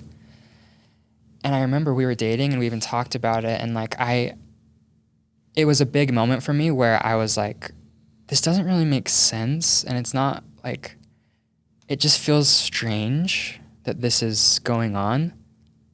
And I was like, I just have to think about this. I just have to like really think about this and take some time to see if like I vibe with this. And after a lot of thought, I was like, okay, like I've trusted the prophet in the past. God's ways are higher than my ways. It might not be something I fully understand, but I'm just going to put my trust in God and in the prophet that this is the right thing, right?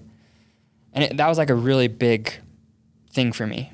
I had never really had that big of an experience where I put that much time and thought into like, is this something that I'm gonna like be okay with? And I decided, yeah, okay, I'm just trusting. And we get married, and a year later, after they made that policy, they redacted it. It may have been 2 years, but they definitely They rescinded it. Yeah, yep. Yeah. So, and I think it was within the first year of our marriage. Yeah. It definitely was. Yeah, it was. And I think it was 17 when they redacted it. okay. Does that sound right? I thought it was maybe 18, but Oh, maybe. yeah, Maybe. I could be wrong, but I just felt like, and so many people were upset, and so many people left the church, and like it just caused so much pain and so much, like not only did people leave and were upset when they instated it, but then when they redacted it, more people, right? And it's just like, Oh, it's 19. It was 2019 that they were. Yeah, so it was a year 4 after years. we It was were 4 married. years after. yeah. So I know it sounds pedantic, but I just want people to know the history. So yeah. November 2015, they implement the exclusion policy. Russell M. Nelson doubles down as an apostle, not yet as prophet, right? And says it's doctrine, right? Bears testimony of it as doctrine. Wasn't Monson prophet at the time? I think so. And then there's so much backlash that like within 4 years, something that they're testifying as revelation, something that they're testifying as doctrine, something that contributed to how many deaths by suicide, Yep. how many people leaving the church. Yeah. Then the church leaders just turn around and say, never mind, we're reversing it. Yeah, that's what you're talking about? Yep. Yeah. When they redacted it, I was just like, what was the point? What was that for? All this pain, all, like you said, these suicides, these like just people leaving the church, like just so much contention and confusion and sadness, like why? And then on top of that, like there didn't feel like there was any responsibility taken. It was just like, well, that just is what God wanted for that period of time. At least that's how it felt, right? Like there was just no accountability for it. And that just made me like just feel gross. And so from there, that was when they redacted it. That was when I was like, that was the catalyst to me being like, what's going on here, right? And what do I actually believe here? And so I just started thinking about life and religion and my experience in the church, and just kind of reevaluating everything from the backdrop also of like all of my experiences traveling and seeing people around the world with different religions and cultures, and like them being happy, and like, and I was just like, do any of us even like really know? Like, can any of us actually say, because, you know, you bear your testimony in church and you're like, I know the church is true. And we use the word know. But it's like, no, you don't. You believe it. And that's fine. You can believe whatever you want, and good on you. You know, believe whatever you want. I don't care. But you don't know. Right? And then I was like, and every religion, for the most part, says they know or believes that they're the right one. Right? And so in my mind, it's just like, man, it's just this big, like, ego thing. And that's not necessarily an ego thing of like a pride thing. It could even just be like a fear thing, right? Like, it's like we're all just scared. And like, did we just create religion because we're all just afraid to die and we're afraid, you know what I mean? Like, all these thoughts are just coming to me, and I'm just like, okay, what do I actually believe? So I just stripped down everything. I was just like, take it all away, all down to zero. I don't believe anything. What do I actually believe? And what I actually believe, and still this is what I believe to this day, is that there's a higher power. I choose to believe that, and I find meaning in that. But that's as far as I got. You know what I mean? There's that small matter of Joseph Smith, the Book of Mormon, Doctrine and Covenants, like one true church, prophets, priesthood, Temples, authority, temples, like eternal families, 3 degrees of glory. What about that? Yeah, it was just like, I don't know. I can't stand here and say I know that. But I'm choosing to believe that there's a God because it's just something that just feels right and makes sense to me about the world. And I could be wrong, right? But that's what I'm choosing to believe. I think at the end of the day, we all choose what we believe, and we all choose what things mean to us. And that's just what I felt very strongly about.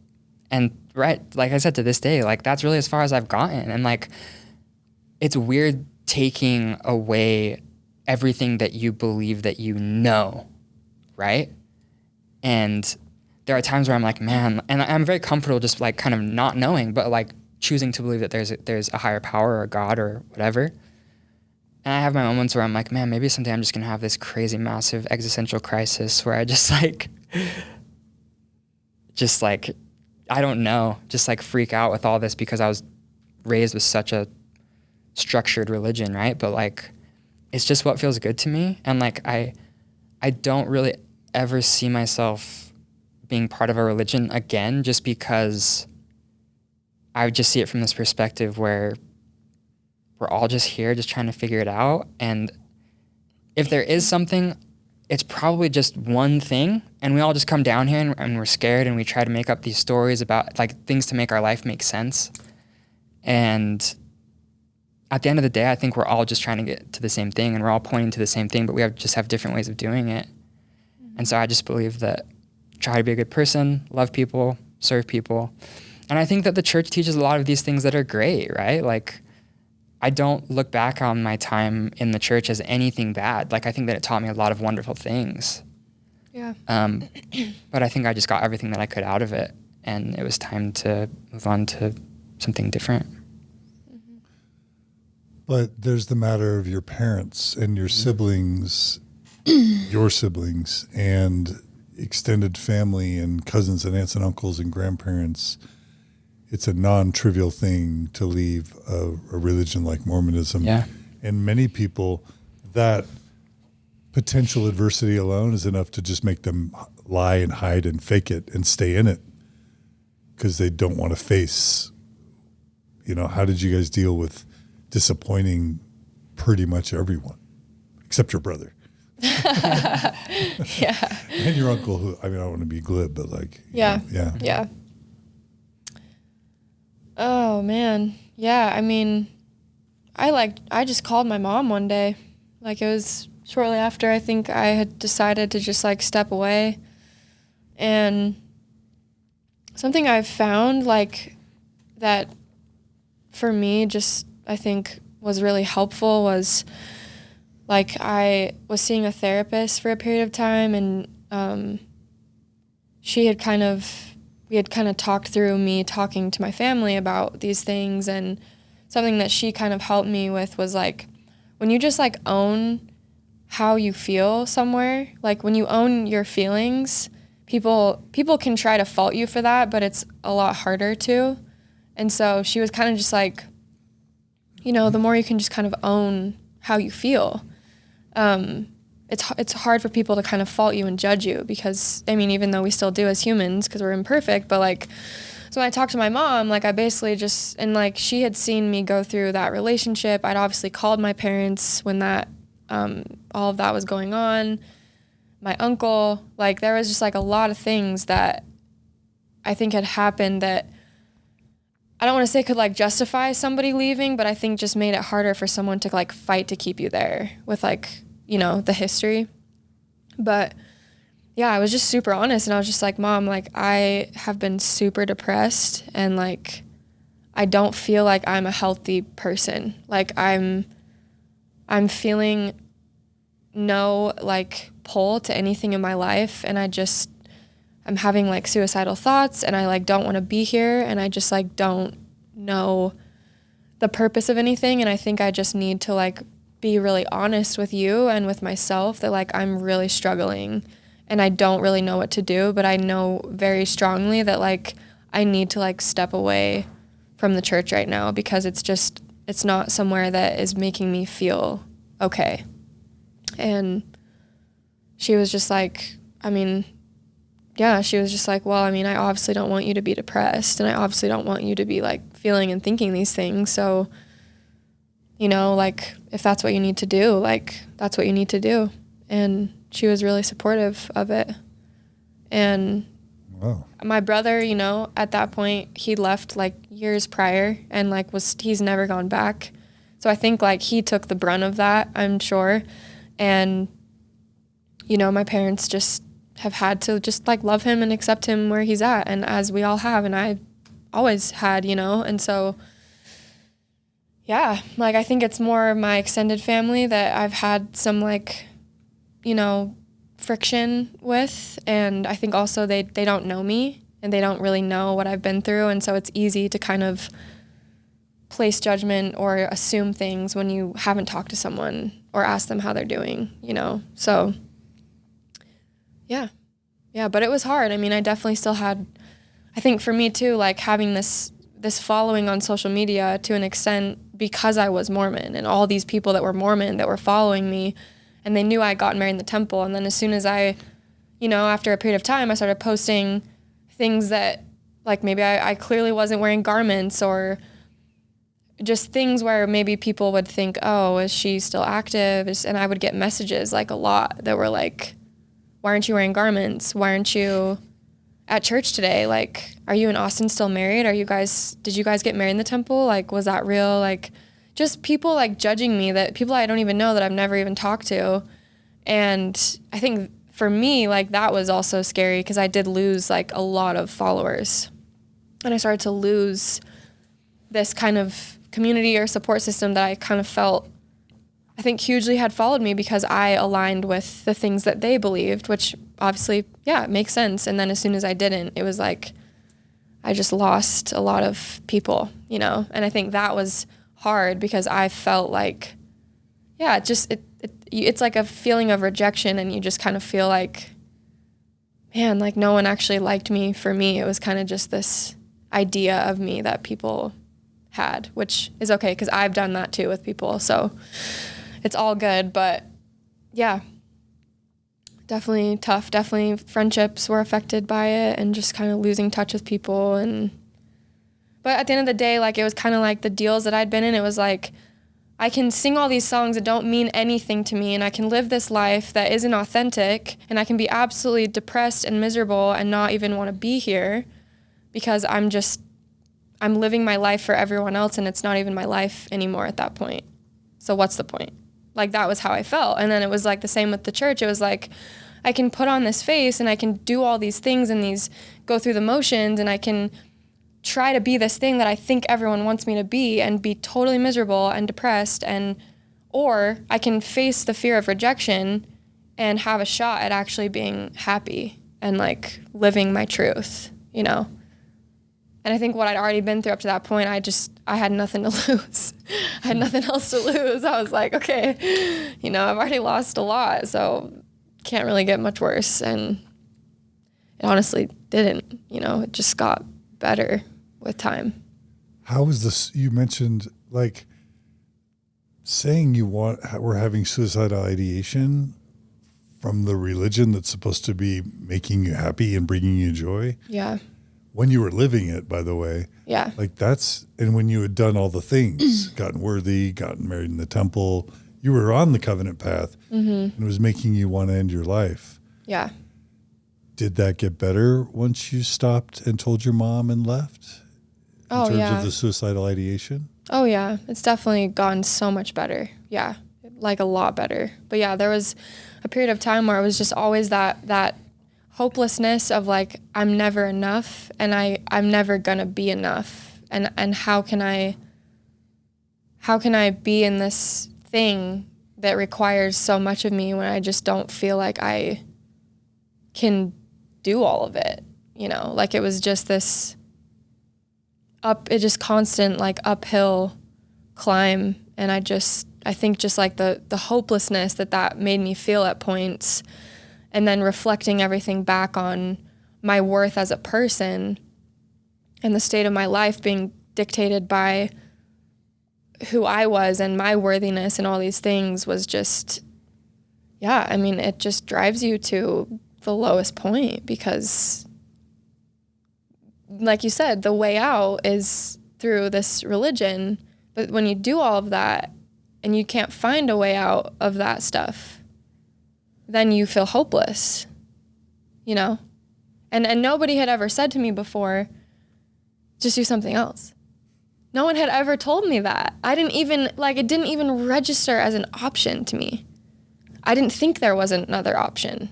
But like when he said that to me, it was like, I kind of felt dumb because I was like, oh yeah, like I can just not do these things anymore that are making me feel this way. But that's how it is. Like you're so deep in it that you can't see any other way aside from that, you know? And so, yeah. On the one hand, you've got to be incredibly grateful that you married Auz. And on the other hand, I wonder if you ever wonder or wish that someone had said that to your uncle. Oh, I think about that a lot. And I wish I could have said it to him. You know, I wish somebody could have said it. And I don't know if somebody did. I mean, he definitely had friends that were very supportive of him or exactly who he was. And I always wanted to be, but I also felt this like, just this tension that you could like feel. And it was like, when you don't see your parents bring it up or anyone like the adults kind of hiding it, it's like you kind of feel like you have to follow the lead. And I also was still very much in the church as well. And so I'm trying to kind of figure out how I feel about these things, also knowing my uncle feels how he feels, but nobody can talk about it. And it just was kind of, yeah, I was talking about that the other day with Austin, where I just was like, man, I wish I could talk to him now, you know? I've been wanting to share this thought for a while, but I wanted to wait till it made sense to share it. But like every once in a while, I just look at some of these things. This podcast is 17 years old, and these issues have been issues for 40, 50, 60, 100 years. But every once in a while, I just go, I can't believe we're still having these conversations. I can't believe we're still doing what we're doing as the Mormon people. And I had this thought when you told me about your uncle. So your uncle dies around what year? 2018. Okay. So 4 years ago, right? 4 years ago, the church has this awful policy that causes a bunch of people to die by suicide, including your uncle.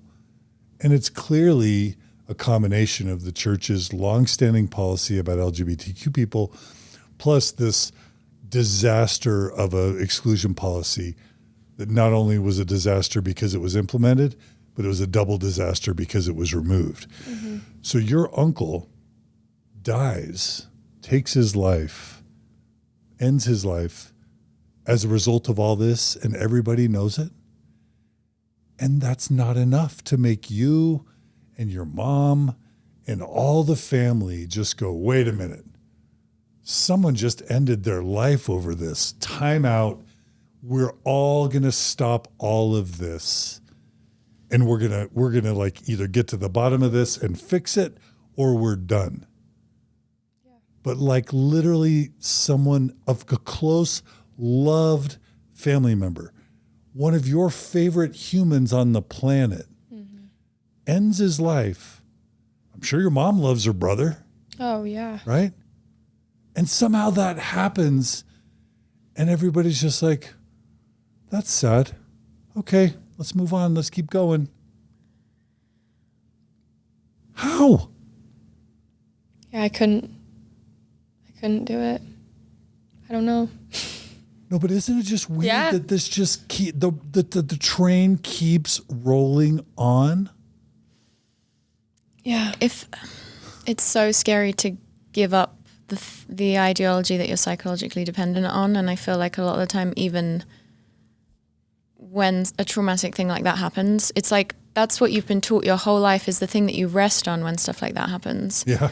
So it just puts you in this impossible double bind, because it's not like, you know, it's not like you don't care enough about the person that's died. It's just that like your psyche is not capable of like going there because you've just been like conditioned that way for so long. So it's like, it's just like scary that our evolutionary wiring is this way, and we just like fall into these intense cult-like ideologies because we're scared. Yep, fear. Yeah. Yeah. Fear. Yeah, on the one hand, it makes all the sense in the world, but on the other hand, it's completely insanity. Yeah. That just one death by suicide doesn't pull the whole Mormon church into a screeching halt. Yeah. To say we got it. And yet like thousands, tens of thousands have died by suicide within Mormonism. I mean, I'm guessing because the church doesn't want that number released, but it's certainly in the thousands. Yeah. And like 2022, business as usual. It's so it's maddening. It's insanity. Am I being overdramatic? No, No. not at all. It doesn't give you a ton of Thought all hope for these things humanity. too. Yeah. Or you know, just the fact that women can't lead. There'll never be a woman prophet. Women can't be general authorities. Women can't be bishops. Women can't be stake presidents. Like 100 years ago when women got the vote, like somehow that should have just like, nope, we're cutting that. We're fixing this. Yep. It's 2022 and everybody's like, oh yeah, women are second-class citizens. That's how we roll. Just the doctrine. And if you It's just don't make part of- Mormon babies, the church doesn't grow. But am I, it's insanity, right? Like, Yeah. Isn't it insanity? Yeah, when you take a step back and like really look at it, it is for sure. Yeah. And it's sad. It's sad. It's really sad. That's what it is. Yeah, I don't mean to be glib or No, not at obnoxious, all. but it's No, it's a completely It's just valid thought. Tragic. Yeah. It's hard. well, and again, condolences about your brother, your uncle, and no offense to your family. It's no one's fault. We're all victims. Yeah. Yeah. Even the leaders are victims. We're all victims, right? Everyone's doing their best. Yeah. Everyone's just doing what they think is right. That's what makes it so weird. Yeah. Okay, I do. What's that? No, I just said, yeah. Yeah. Yeah. Yeah. Like even the Mormon prophet and apostles, they're literally just doing their best. Yeah, 100%. I believe that for sure. Yeah. Me too. Yeah. Doing what they think God wants them to do. Yeah. They don't like this. That's the weird thing. They don't like this. Holland doesn't like saying things that make people angry and want to die, but he feels like he's doing what's right. Anyway, Yeah. I'm just processing this. Like, okay, so I have to ask one question that I don't think you're expecting me to ask, and it may not even be a thing, but I want to ask it. Yeah. So when Natasha Helfer Parker did like her story on MormonStories, and this was years after we met, and years before excommunication. She talked about having a sexual experience in high school as a Mormon kid, but she just loved, it's Joe, it's actually the person she's with now, but it was just this non-Mormon guy she meets in high school. They fall in love, and she knows the rules, but she has progressive parents, kind of like you, Oz, and she has sex. But instead of feeling awful about it, she loved it. And she said it was a great experience. And it was like, I'm just so happy I was able to have a really positive first sexual experience. And somehow she was able to compartmentalize. Now, it came back to bite her in a few ways later with some things that happened in her life and at BYU and with, in her marriage ultimately. But it made me just realize like how beautiful it would be to be able to have like a beautiful, edifying, guilt-free, informed, educated first sexual experience. And what would it be if all Mormons and all people are able to have that? Yeah. But then I think about your first sexual experience and so many other Mormon women where it's like, best case, you wait till you're married, right? Mm-hmm. But you know nothing about sex. You've been told for 10, 20 years it's bad, it's dirty, it's awful, and it's shameful. And then all of a sudden you're supposed to have a great wedding night. And, I've had hundreds of MormonStories episodes at this point about how that's a nightmare on the wedding night for the Mormon woman because it doesn't work that way. You don't just turn off the negative associations and the guilt and shame. Yeah. You don't just shut that off. But that's the best case. A worst case is what I'm thinking your first sexual experience was, which was non-consensual, but it was before marriage. Mm-hmm. It was probably not a great experience, but then you add all the guilt and the shame and the bishop and the punishments and the disfellowshipment and the shame and telling your mom and all the guilt that you experienced. Yeah. And then that's your first sexual experience. And then you go into a marriage with that being what you bring into it. Now, I'm not going to project what your first experiences were or not, and I'm not even trying to pry there, other than to just at least put that up there as something that occurred to me, that probably doesn't set, if someone goes through what you went through, Ellee, that doesn't set them up for a great beginning to a marriage. Mm-hmm. Yeah, I think it's all about the person. It's a lot of it is my having to reframe what sex is because it meant something different in that relationship than it would with Austin.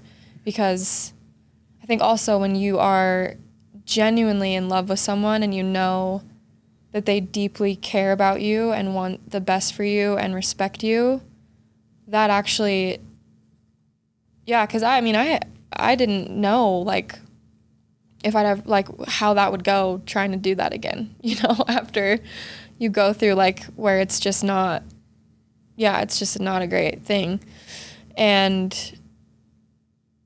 so, I just want to say, like, for anyone else who's been through that, like, just have hope that, like, for me, like, finding somebody that cherishes you and, like, really loves you deeply, like, it can still be very beautiful and really amazing. And it's just takes finding that person, and also I think healing that part of yourself.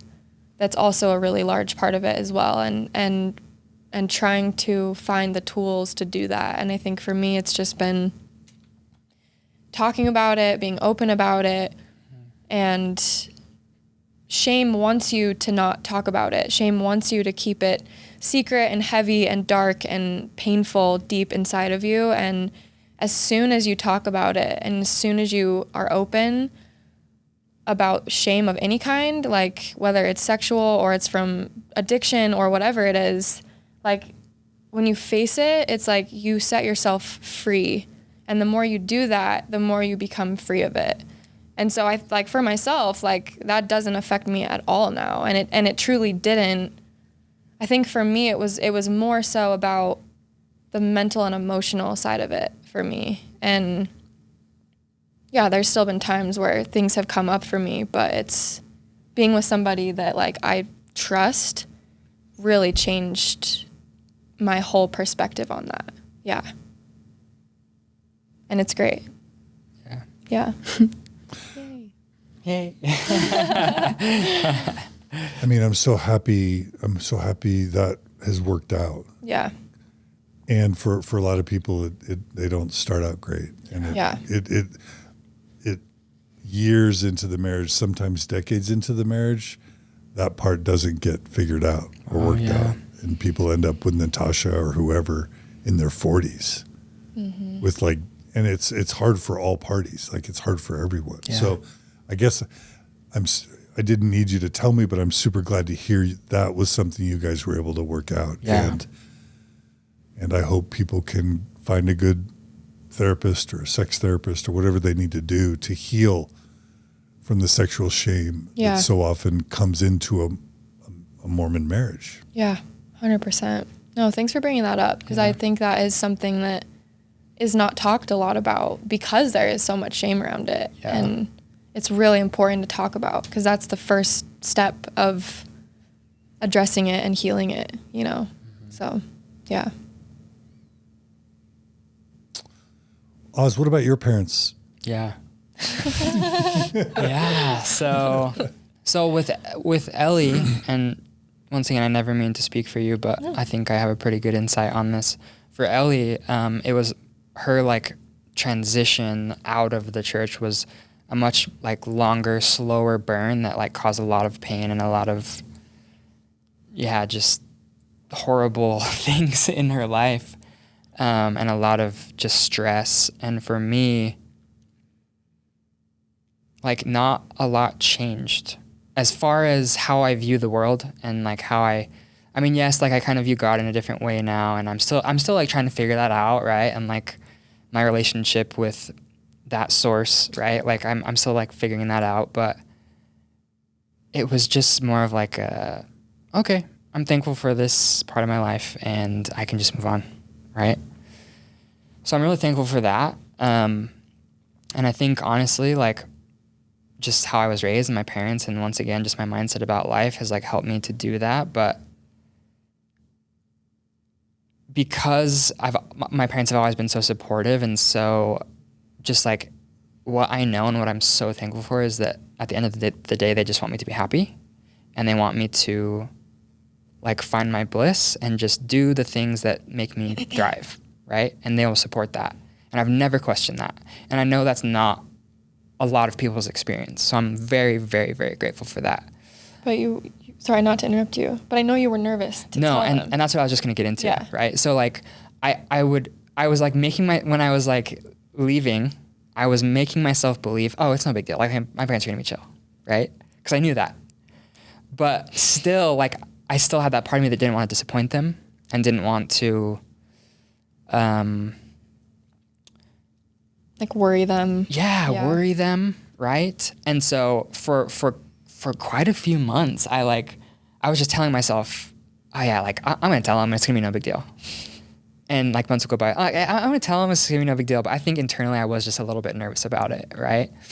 And we'd like be, here and visiting, and they would say things about, the church and whatever, like as if we're all like still part of it. Yeah. And like I also started to feel awkward because I'm just like, but like we're not, and they don't know. And she had already talked to her parents, and so it was like I was really the only one left that like had to do it. But I also was like, it's also someone's thing to tell. It's not my place to like take over that conversation. And the more time that went on, and the longer that I didn't tell them, the harder it became to tell them, right? Yeah. And I'm trying to remember. Do you remember how it happened? Like I can't even recall. Really quick, for those who aren't Mormon who don't know, this is always the thing. You're living your married life independent. Yeah. But you got to come home. to visit. And so like they'll look at your clothes and they'll be like, huh, are they wearing garments or not? And are you wearing a sleeveless shirt? Are the garments poking out from the shorts? Right? Yeah. Or you got a tattoo? Yeah, or like, oh, there's another tattoo there. Like, or like another piercing. Or they'll say, what's your calling right now, right? In the church. Or or they'll want to talk about the church and you'll want to be silent probably. Right? Yeah, or not interject too much. Yeah, there's that awkward dance of like them wanting to probe but not probe too much, because oftentimes they don't want to know the answer if it's bad. Yeah. Right. But they also want to make sure you're living the covenant path, and if you're not, they want to know, but you don't want to tell them, and you're afraid to tell them, and like this is a really common Mormon phenomenon. This dance you guys are talking about. Yeah, for sure. Yeah, like do you remember? I do remember the conversation during 2020 that when you had that panic attack. Oh yeah. And we had gone, when we were in Utah, we had talked to them about like things that you were dealing with. I don't remember if it came up. But I remember when we were out in the backyard and I think they kind of brought it up, right? And we're like, I'm honestly having a hard time remembering. Because I feel like it kind of came up a few times, and it wasn't like a super clear, in-depth conversation. And they had been suspecting. Yeah, because his dad was in town a few times and like asked to go to church with us. Yeah. And then we like showed up to the building, and then sacrament was like over because we didn't know what time it was at. And so it was kind of an awkward like, whoops, like. Oops, must have forgot. Must have forgot when church was. So they had kind of been like suspecting that something was going on, but what I do know is that I can't like recall all the specific details. We did. I remember the conversation in the backyard, and they were very supportive, and they were just like, we just want you guys to know, like, we love you and support you and just want you to be happy. You can talk to us about this, and we want to like talk to you. And, that's what I remember. And they did say like, they were like, it's been, it has been like hard for us, but like it's your journey, and who are we to like inhibit someone else's journey, And so. Yeah, it was a really good conversation. Yeah, it was super, super positive. And once again, like I know that's just not a normal experience for so many people, and like people get disowned, and it's like can be very sad. So I'm just very grateful for my parents. Like they've just and for mine they're just too. kick ass. But and your parents were super supportive too. But like when I played that my song, the one that just came out for my mom in the car, like I didn't know how she was gonna react, and she's like heard that song before, but I mean. It's talking about therapy and growing up in a religious home and, losing your virginity and drinking and doing drugs and all these things. And then it's like, I just want you to know me, like, aside from all that.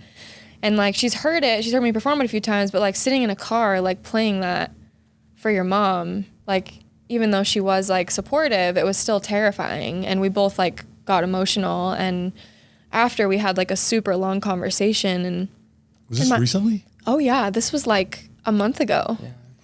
And like we had this conversation, and my mom, she brought up, she's like, man, I just like, I know we could have talked about perfectionism more, and we could have talked about sex more, and like all these things. And it was just really cool to see to see my parents' like journey as well, with just like, because I know when my little brother left, like it was really, really difficult, and like they were still supportive for sure, but it was still like hard, and I just feel like seeing them just like be really open and loving and like choose to like have that perspective has just been a huge blessing. And like I truly believe like it is something that you can just choose to do, whether you're the parent or the child, like at the end of the day, like I think we all just want to be seen and loved and accepted. And sometimes fear just gets in the way of that, and our own projections and our own thoughts. But like at the end of the day, like I've just found that it's like, it's so worth it to like have those uncomfortable conversations and to push through the fear, because like what's on the other side of that is so worth getting to, Yeah. Yeah, that we're going to include a link in the show notes to that. Is it Instagram or TikTok or both? It's a TikTok. Yeah. It's almost at 1 million views, Oh, wow. Really? Yeah. Oh, that's It's getting huge. close. Yeah. That's huge. Yeah. I only have 1 or 2 of those. That's hard to get, right, Sam? Yeah, I Yeah. wouldn't know. Yeah, but that's a really beautiful moment where you play that song for your mom. So we're going to include a link to that in the show notes because everyone should see it. I almost want to play that somehow, like splice that in when we play. You could. So let's go ahead and go to this. If it's okay, should we go to the song? Did you get to finish what you were saying about your parents? And Yeah. can I get a shout out to your parents, both of your parents? Thumbs up to Ellie's mom and dad and Auz's mom and dad for choosing family over beliefs. Yeah. Yeah. They're perfect examples of that. Yep. We're very just thankful. Very thankful. We're going to it's say about. we're going to say something. The only other thing I was going to say that I did want to mention is my dad is that my parents are just the greatest people ever. My dad is just a little bit of a worrywart. He's just like a naturally more anxious person. And I think he just loves so deeply and like just loves me, and because of that he worries, right? And so I think possibly he might have had a little bit harder of a time with it than my mom.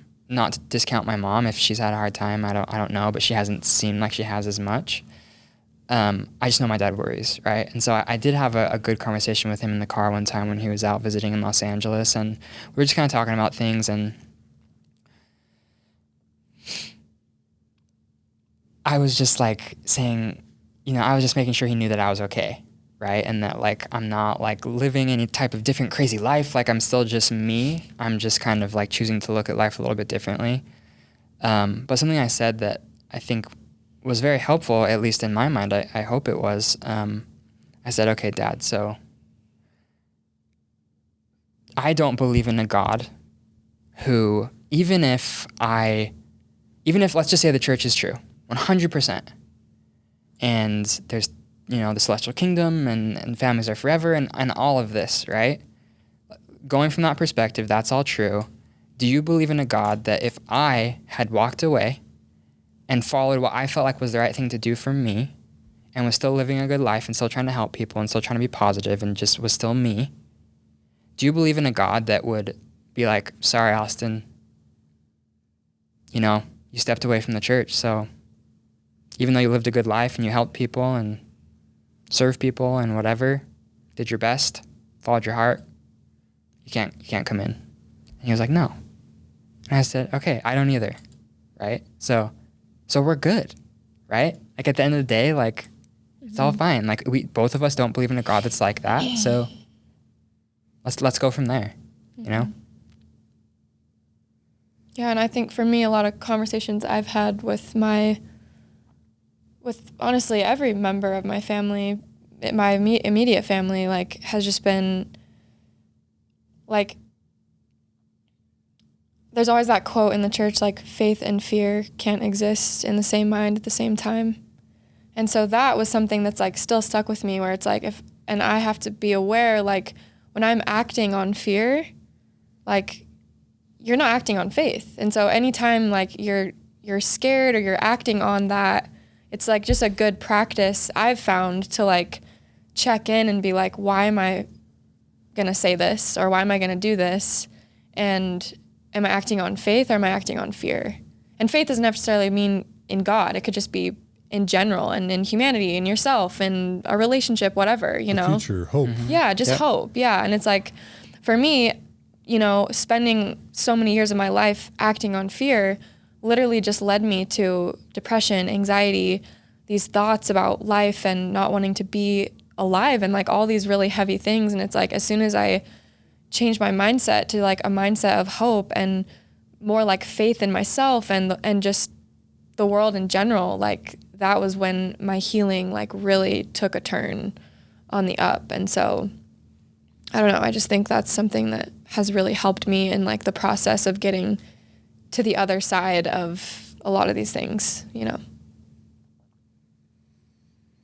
Well, that takes us to your song. Yes. And your emerging rebirth of a career. Yes. Yeah, it's resurrected. So that second label, Did you tell us whatever happened with that second label you Oh, yeah, it did? didn't work out. Okay. Small detail. Yeah. Okay. And then I was that a bummer? Yeah. Yeah, it was a huge bummer. And I just kind of clawed my way through the next couple years. My parents helped me out with some things, and a family friend helped me out, and I almost quit a couple times. And then in 2020 was when I had that Billboard #1. And I think that was called again, just for those Craving. Craving. Yeah, with Artie and Audion. When that happened, You I wrote think the song. Yeah, that they and I sang performed. on it Oh, as okay. well. Yeah, so I'm singing We'll on it. include a link to that.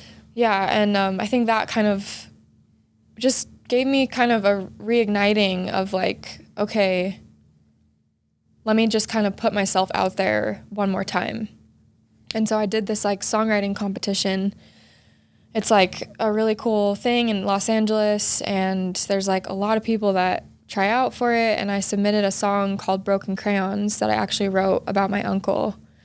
And I ended up winning the songwriting competition. And one of the judges named Tommy, he contacted me, and I ended up signing a sync licensing deal with him, which is basically he has a company that pitches music to TV shows and commercials and movies and all kinds of stuff like that.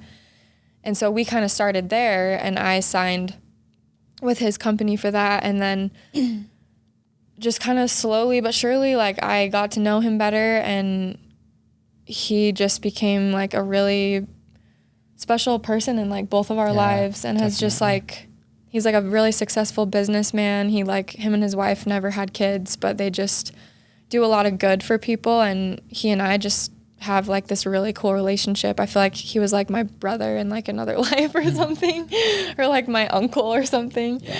And anyways, we just decided to start a company together. And he was like, I want to be partners. Like, I want you to have like creative control. Like, I want you to have a say in all these things. And like, you've been through, like at that point I'd been through enough to know exactly what I wanted. And it wasn't to do the same things the same kind of deals that I'd done before.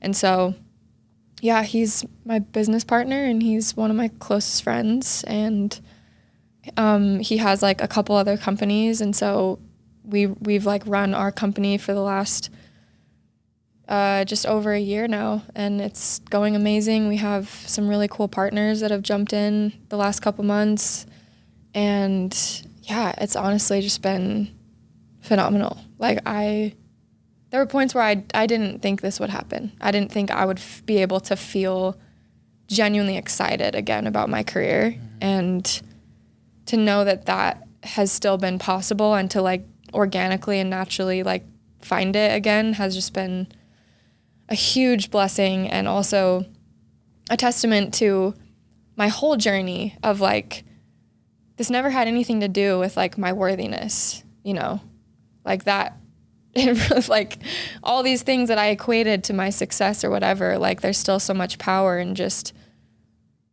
a human being just being themselves and just doing their best. Like there's so much more power in that than we realize. And not to say that God or a higher power isn't involved in it. You know, I think that I believe it very much is so, but also at the end of the day, like it's on us to like choose to like get back up, and to choose to do something different, and to choose to take another chance and to try again, you know? And I think for myself, I didn't ever credit myself enough to like the power that we have and our agency and our ability to like be empowered by our choices, and not leave that up to someone to tell us what to do, but to just like have the courage to like follow your gut and just keep getting back up, you know? And that's worked well for me thus far. So I'm just going to keep doing it.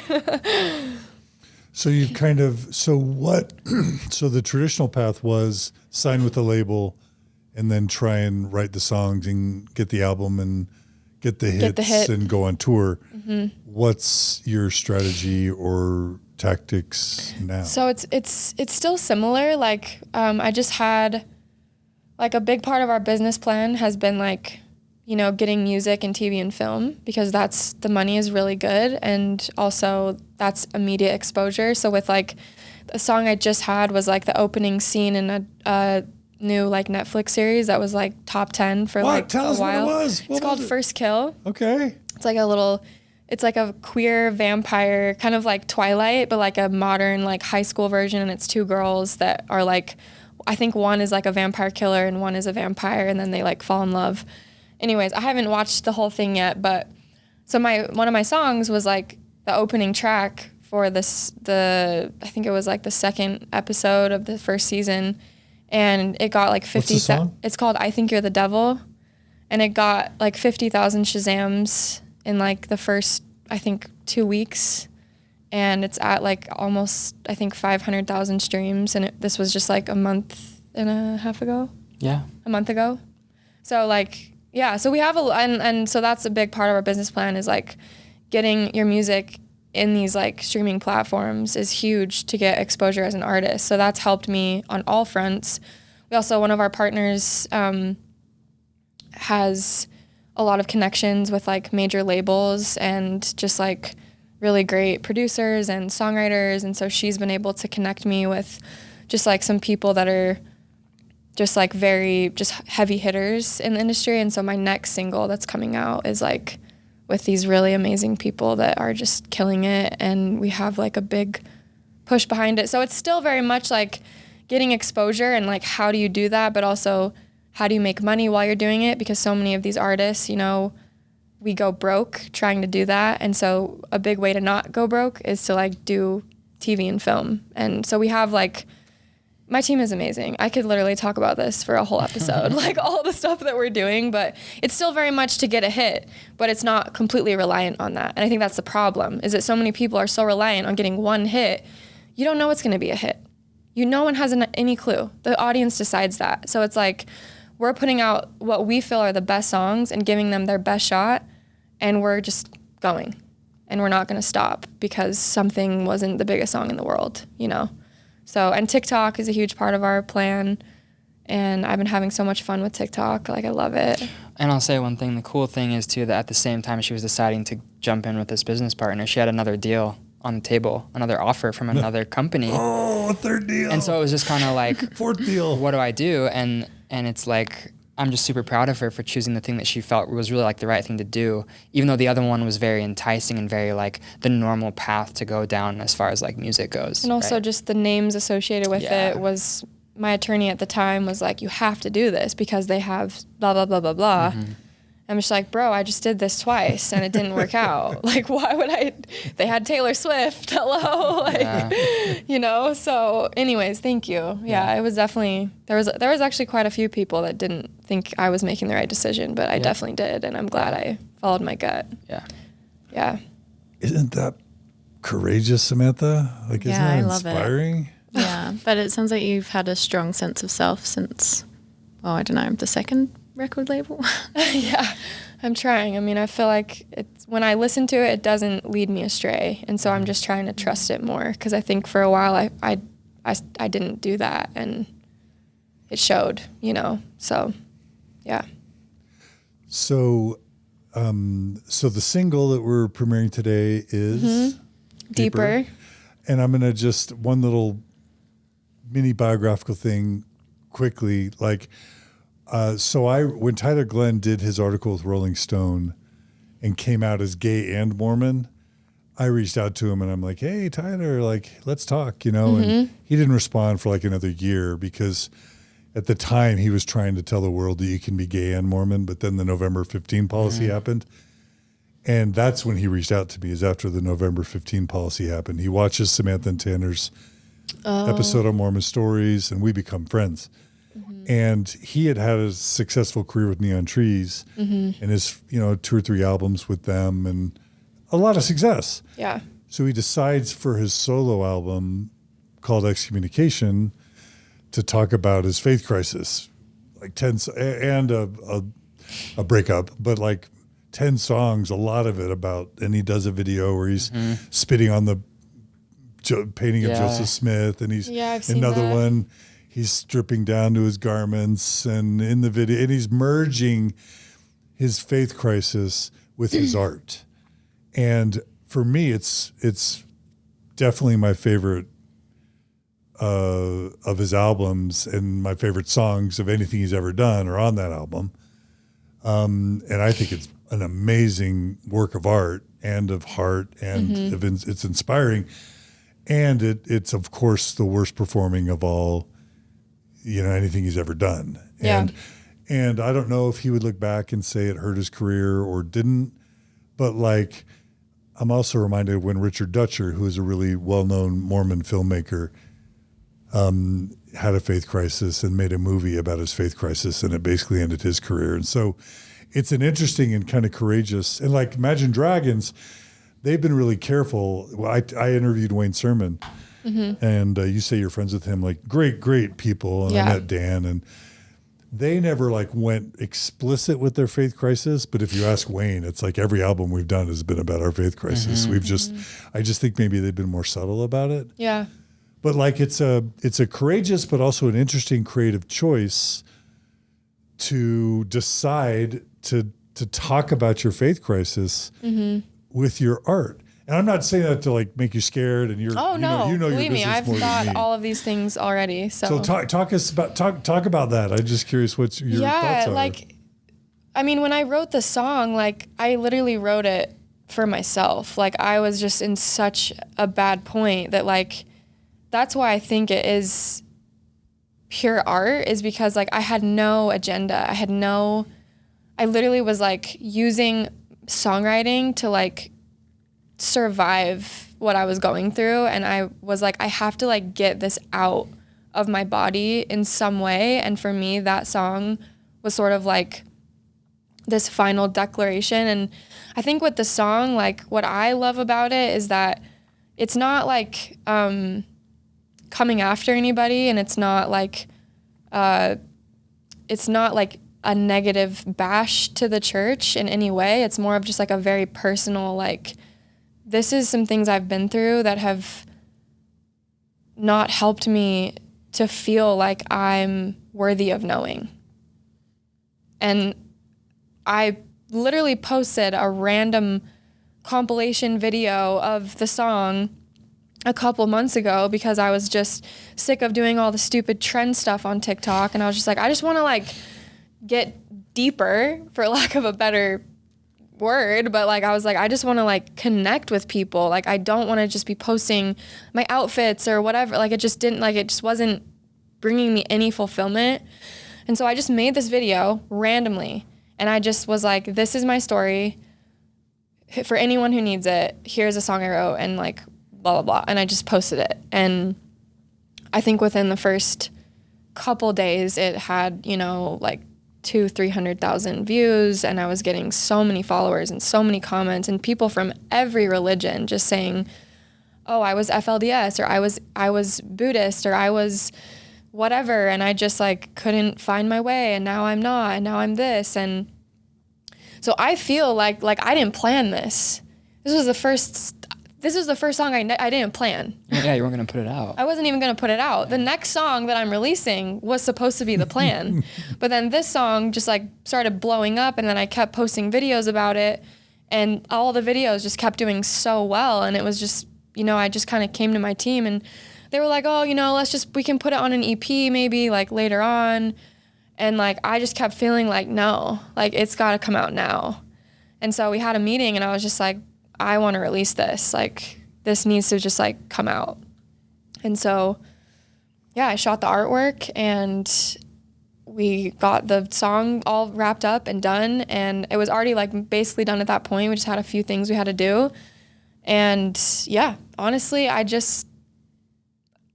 wasn't planned at all. And I feel like it's the most reaction organically that like I've ever just like had to a song, And so that was a sign to me, because I was sitting there thinking I could get so much hate for this.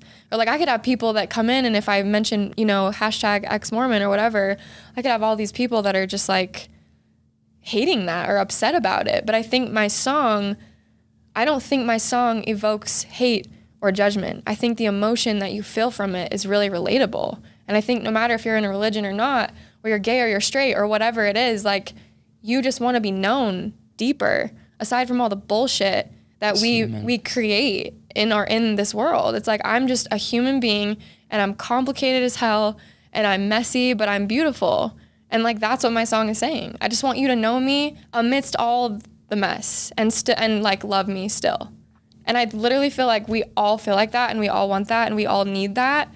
And I truly believe that's why the comments are like, I mean, if you go and read the comments, like, it changed my life. Like, reading these people saying, I've never related to a song more. I just sent this to my mom. I just told my mom last night that I'm gay, and I just came out to my family. Like, seeing what this song was doing for people, I was just like, I cannot keep this to myself. Like, this isn't for me anymore. Like, it's for whoever needs it. And I don't even care what the song does. Like, those couple comments were enough. Like, I was like, okay, great. Dream came true. Like, all I want as an artist is to help people find their truth and like know that they're worth being known for who they are. Love it. I think it's time to roll the song. Should we roll the song, Samantha? So excited. All right. So do you want to introduce it? Do you want to introduce the song? So we're about to premiere my newest single, Deeper, and there's going to be some different video footage. The song just came out on July 7th, and I hope it gives you whatever you need right now. All right. Roll the video.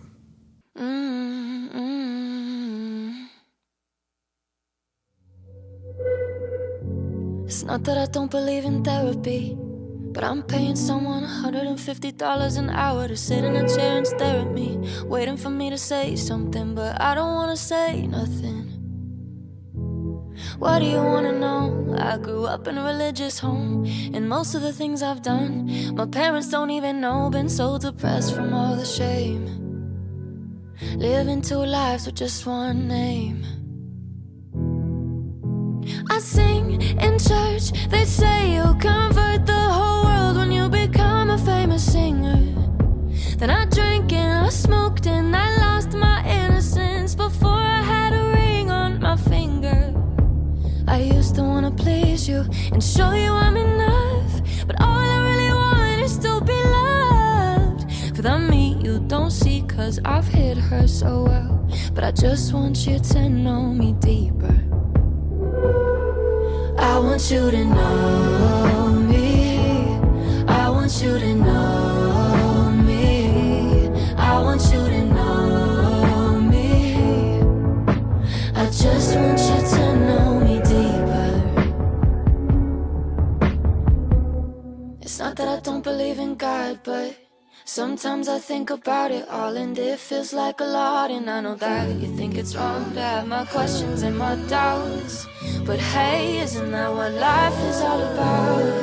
I was so stuck when I thought I had all the answers. Got so caught up that I forgot what really matters. Forgave myself for being a self-destructive disaster, and then I turned to a new chapter. I want you to know me. I want you to know me. I want you to know me. I just want you to know me deeper. I want you to know. In church, they say you'll convert the whole world when you become a famous singer.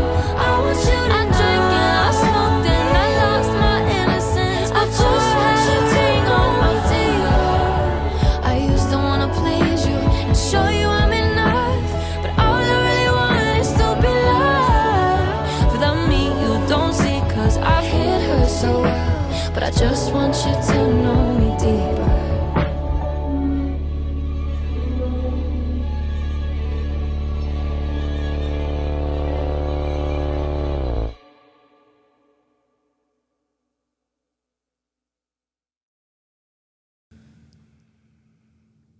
All right. Well, that was so incredibly powerful and beautiful. Samantha, what'd you think?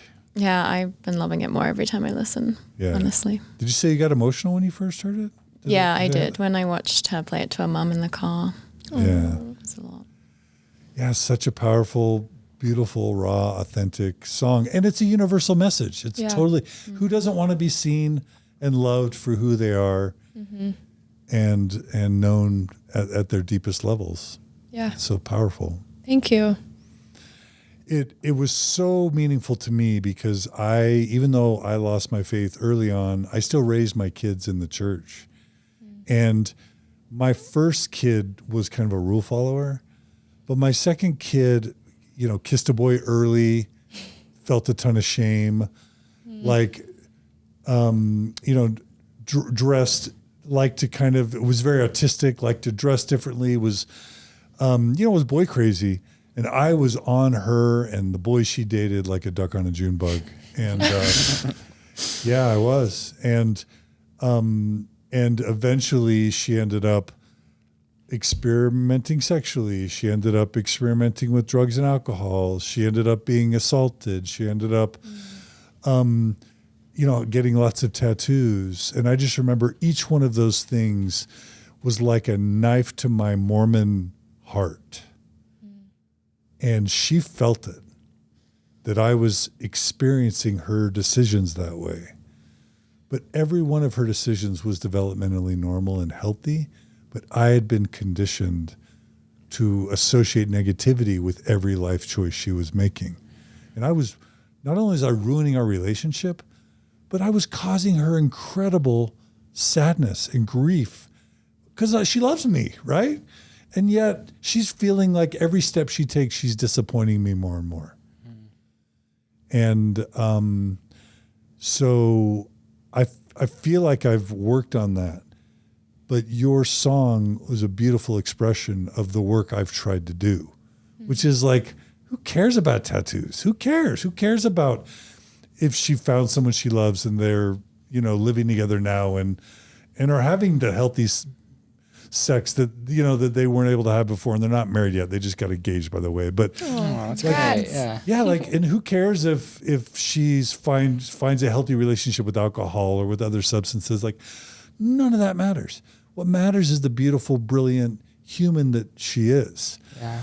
So I was able to share your song with Maya and just tell her, I love you. And I'm sorry that I made you feel that way for so long. And your song captured that experience for me in a way that I've never experienced before. Wow. Thank you. Thank you. Yeah. That's really cool. Thumbs up for John for being a dope dad. No, for being a good dad though. That's important to do, and that's really amazing. I'm sure that meant the world to her. Yeah.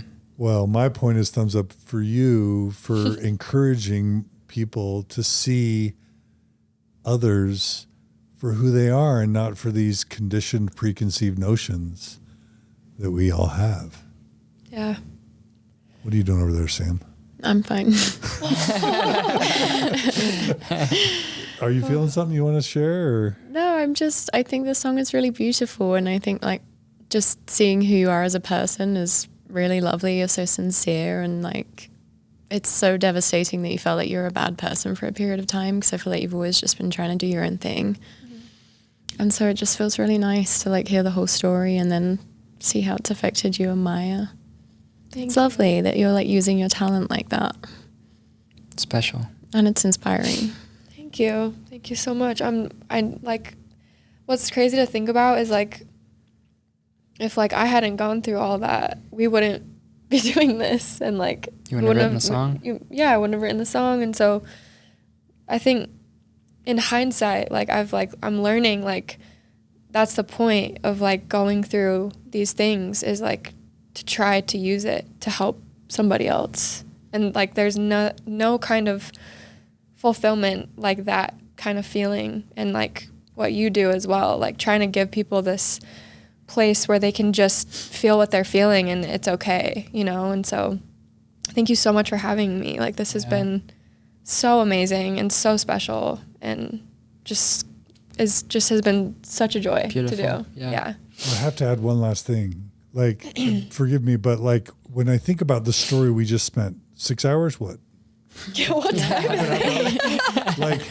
But think of these moments, you falling in love with music early on, your uncle inspiring you, your parents supporting you, your mom going to freaking Nashville with you, right? And then Go you Marcy. turning down, what's that? I said go Marcy. Yeah. And your dad, I'm sure, right? And go Jim. He was helping pay for all of it. And I'm sure your siblings had to make some sacrifices to be able to have your parents support you. But then you say no to the American Idol thing, and the first contract doesn't work out, and then the second contract doesn't work out, and then you have these bad experiences and you lose your faith, but you freaking get to meet Auz. And like, it was all worth it for him. yeah. And Auz plays a really important role in helping you feel permission to become yourself. Right? Oh, 100%. And then to be there with you as you're healing and to show you a reparative type of love and support where he's seeing you. Like he's embodying this, the message of your song. Yeah. He's seeing. That's heavy. Yeah. Yeah. Yeah. He saw you deeper. And what's more healing than that? Yeah. And I think because you made me feel that way, I knew what it felt like. So I could write that song because that's how I wanted my parents to see me and my extended family and just anybody, you know? I never And thought that's about that. how I wished my uncle could have Been felt seen. too, Yeah. you know? But then even to have both of your parents be so cool about your own faith journeys, and you don't have to carry around the baggage of parental disapproval.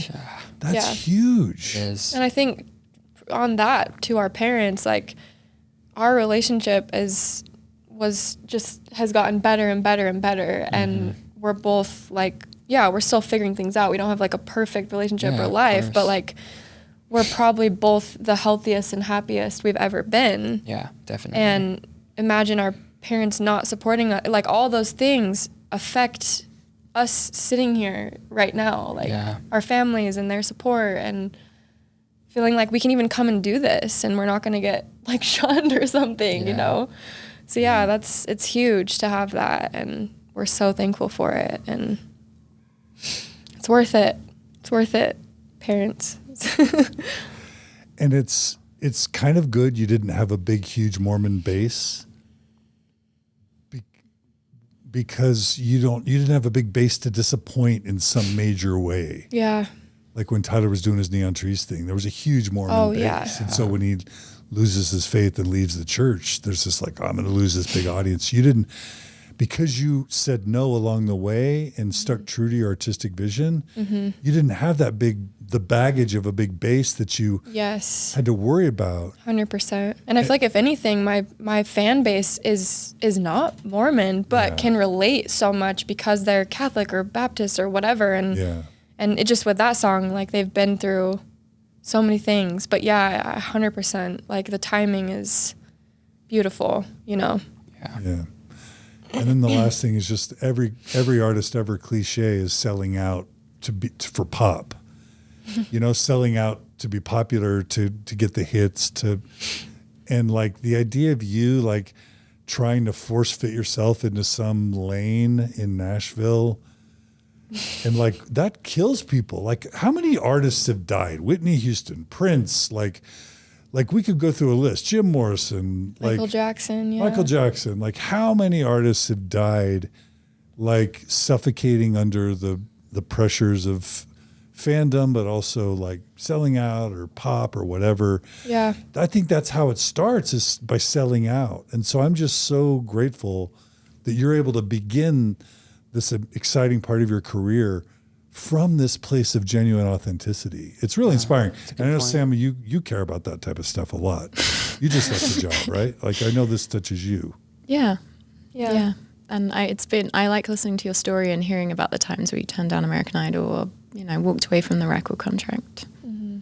I like that you had that thread throughout, even though sometimes you would like walk down a path for a while and it didn't work out. Yeah. Like you always had that. There's always another door. Yeah. If not, there's a window, you know? Yeah. Well, you've got at least 2 fans here. Oh, well, same. And Ditto. and now hopefully tens of thousands more. Yeah, once they minimum. watch this, right? Plus all that you're getting. So we're excited for you both, and we're so thrilled you would come give us the honor of premiering your single on Mormon Stories, and we're going to be your biggest fans. Thank you so much. Yeah, I this has been appreciate that. great. Yeah. It's been Unforgettable. yeah, beautiful. And Oz, good luck with your career. Thank you. Yeah. Thank you. I appreciate that. Yeah, baby. I'm working on it. Yeah. Well, you've it's such an inspiring story. I'm sure you've drawn inspiration from what you two have done together. and Absolutely. That can only help, right? Absolutely. Yeah. Yeah. Well, beautiful. All right. So tell everyone how they can find you. Yeah, so I'm on Instagram. I'm on What is that? YouTube. What's the handle? Everything is Ellee Duke. ELLEEDUKE. Okay. So ELLEE Duke. Okay.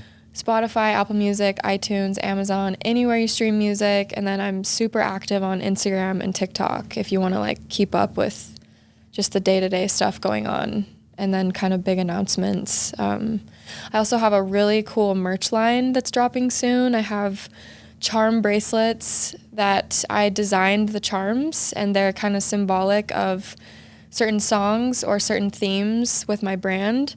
And then I also have some t-shirts that I designed the logo that I just got back, and there's going to be a bunch of different colors, and I'm like starting my own store basically. So there's going to be all kinds of fun things that you can get that kind of represent this whole journey that we're all on and like healing and conquering together. So yeah. Catch me and John in our charm bracelets and t-shirts next episode. We'll be rocking them. Seriously. Rock the LED I'm immediately merch. sold. Yes, so stay tuned for that as well. All right. We'll include links to all that in our show notes. Beautiful. Thanks again. Yeah, thanks, thank John. you guys. Thanks, Much man. love. Thank you. And Samantha, I part of the deal is that when you come on, you get to kind of let people know about the good stuff you're doing. And I always like to, not today. No, I'm like, what am I doing? Okay. Well, Samantha's an amazing faith transitions coach. She's helping people through these transitions who need support. Cool. I'm gonna plug you, even though you wouldn't do this if Yeah, I do didn't. it, So do it. your website is, SamanthaShelleyCoaching.com. and that's Shelley with an EY, is that right? Samantha Shelley. Yeah. And family members close to me have worked with Samantha, friends, and she's one of the wisest people I know. Thank you. Wow. And she is also, she writes pop music. So you have your own Spotify little channel, right? Yeah, I can't wait to check it Yeah. out. I'm so I think it's excited to good stuff. listen. I'm I so think- excited. I think it's really good stuff. Heck yeah. So how do people find that? It's Samantha Shelley. Again, on Yeah. Spotify? Yeah. Yeah. And then, of course, the way she's often most known is as the co-host of Zelf on the Shelf, which is a YouTube channel. And you have a TikTok as well. So I'm going to plug all that. Yeah. Yeah. Is that all right? The Samspo is my handle everywhere. Yeah. Cool. You're so understated, Samantha. I know. It's so It's British. like I need to strike the right balance of like that because I haven't figured it out yet. You're a good hype man, though. That's good. Yeah. Well, Samantha, it's great to have you on. Thank you so Thank much you. for joining It's been us. so much fun. And the teal episode we did is like going gangbusters. Like that's, Yeah. it's over 100,000 views, and it's just a month in or so. So Yeah. anyway, Wow, it's amazing. Congrats. yeah. Incredible. Thanks for coming on, Samantha. Thank you. Yeah, you're the best. All right, you guys take care and stay in touch. Definitely. will. And if we can ever help in any other way, let us know. Thank you so much. Same Thank here. you. Yeah. Yeah. And everyone else, thank you so much for joining us today on Mormon Stories. We really appreciate the support. You can find us at mormonstories.org. We appreciate your emails at mormonstories@gmail.com. We live and thrive by your financial support, so you can always go to mormonstories.org, click on the donate button at the top of the page, become a monthly donor. And you can know that your donations are tax deductible in the U.S. We're fully transparent, and every dollar you give to us goes towards creating programming like this, where we help people share stories, and we help normalize a faith journey, help you realize you're not alone, you're not crazy, and help you get the support you need and inspiration in the case of Ellee Duke. So thanks for your support. If you already support us, if you don't, please become a monthly donor. And of course, you can Follow us on TikTok, Instagram, Facebook, YouTube, and even Twitter, though we're inactive on Twitter. But please follow us and support us, subscribe to us, share these episodes, and we'll keep doing this as long as we have the support for it. So thanks so much, everybody. You guys take care, and we'll see you all again soon on another episode of Mormon Stories Podcast.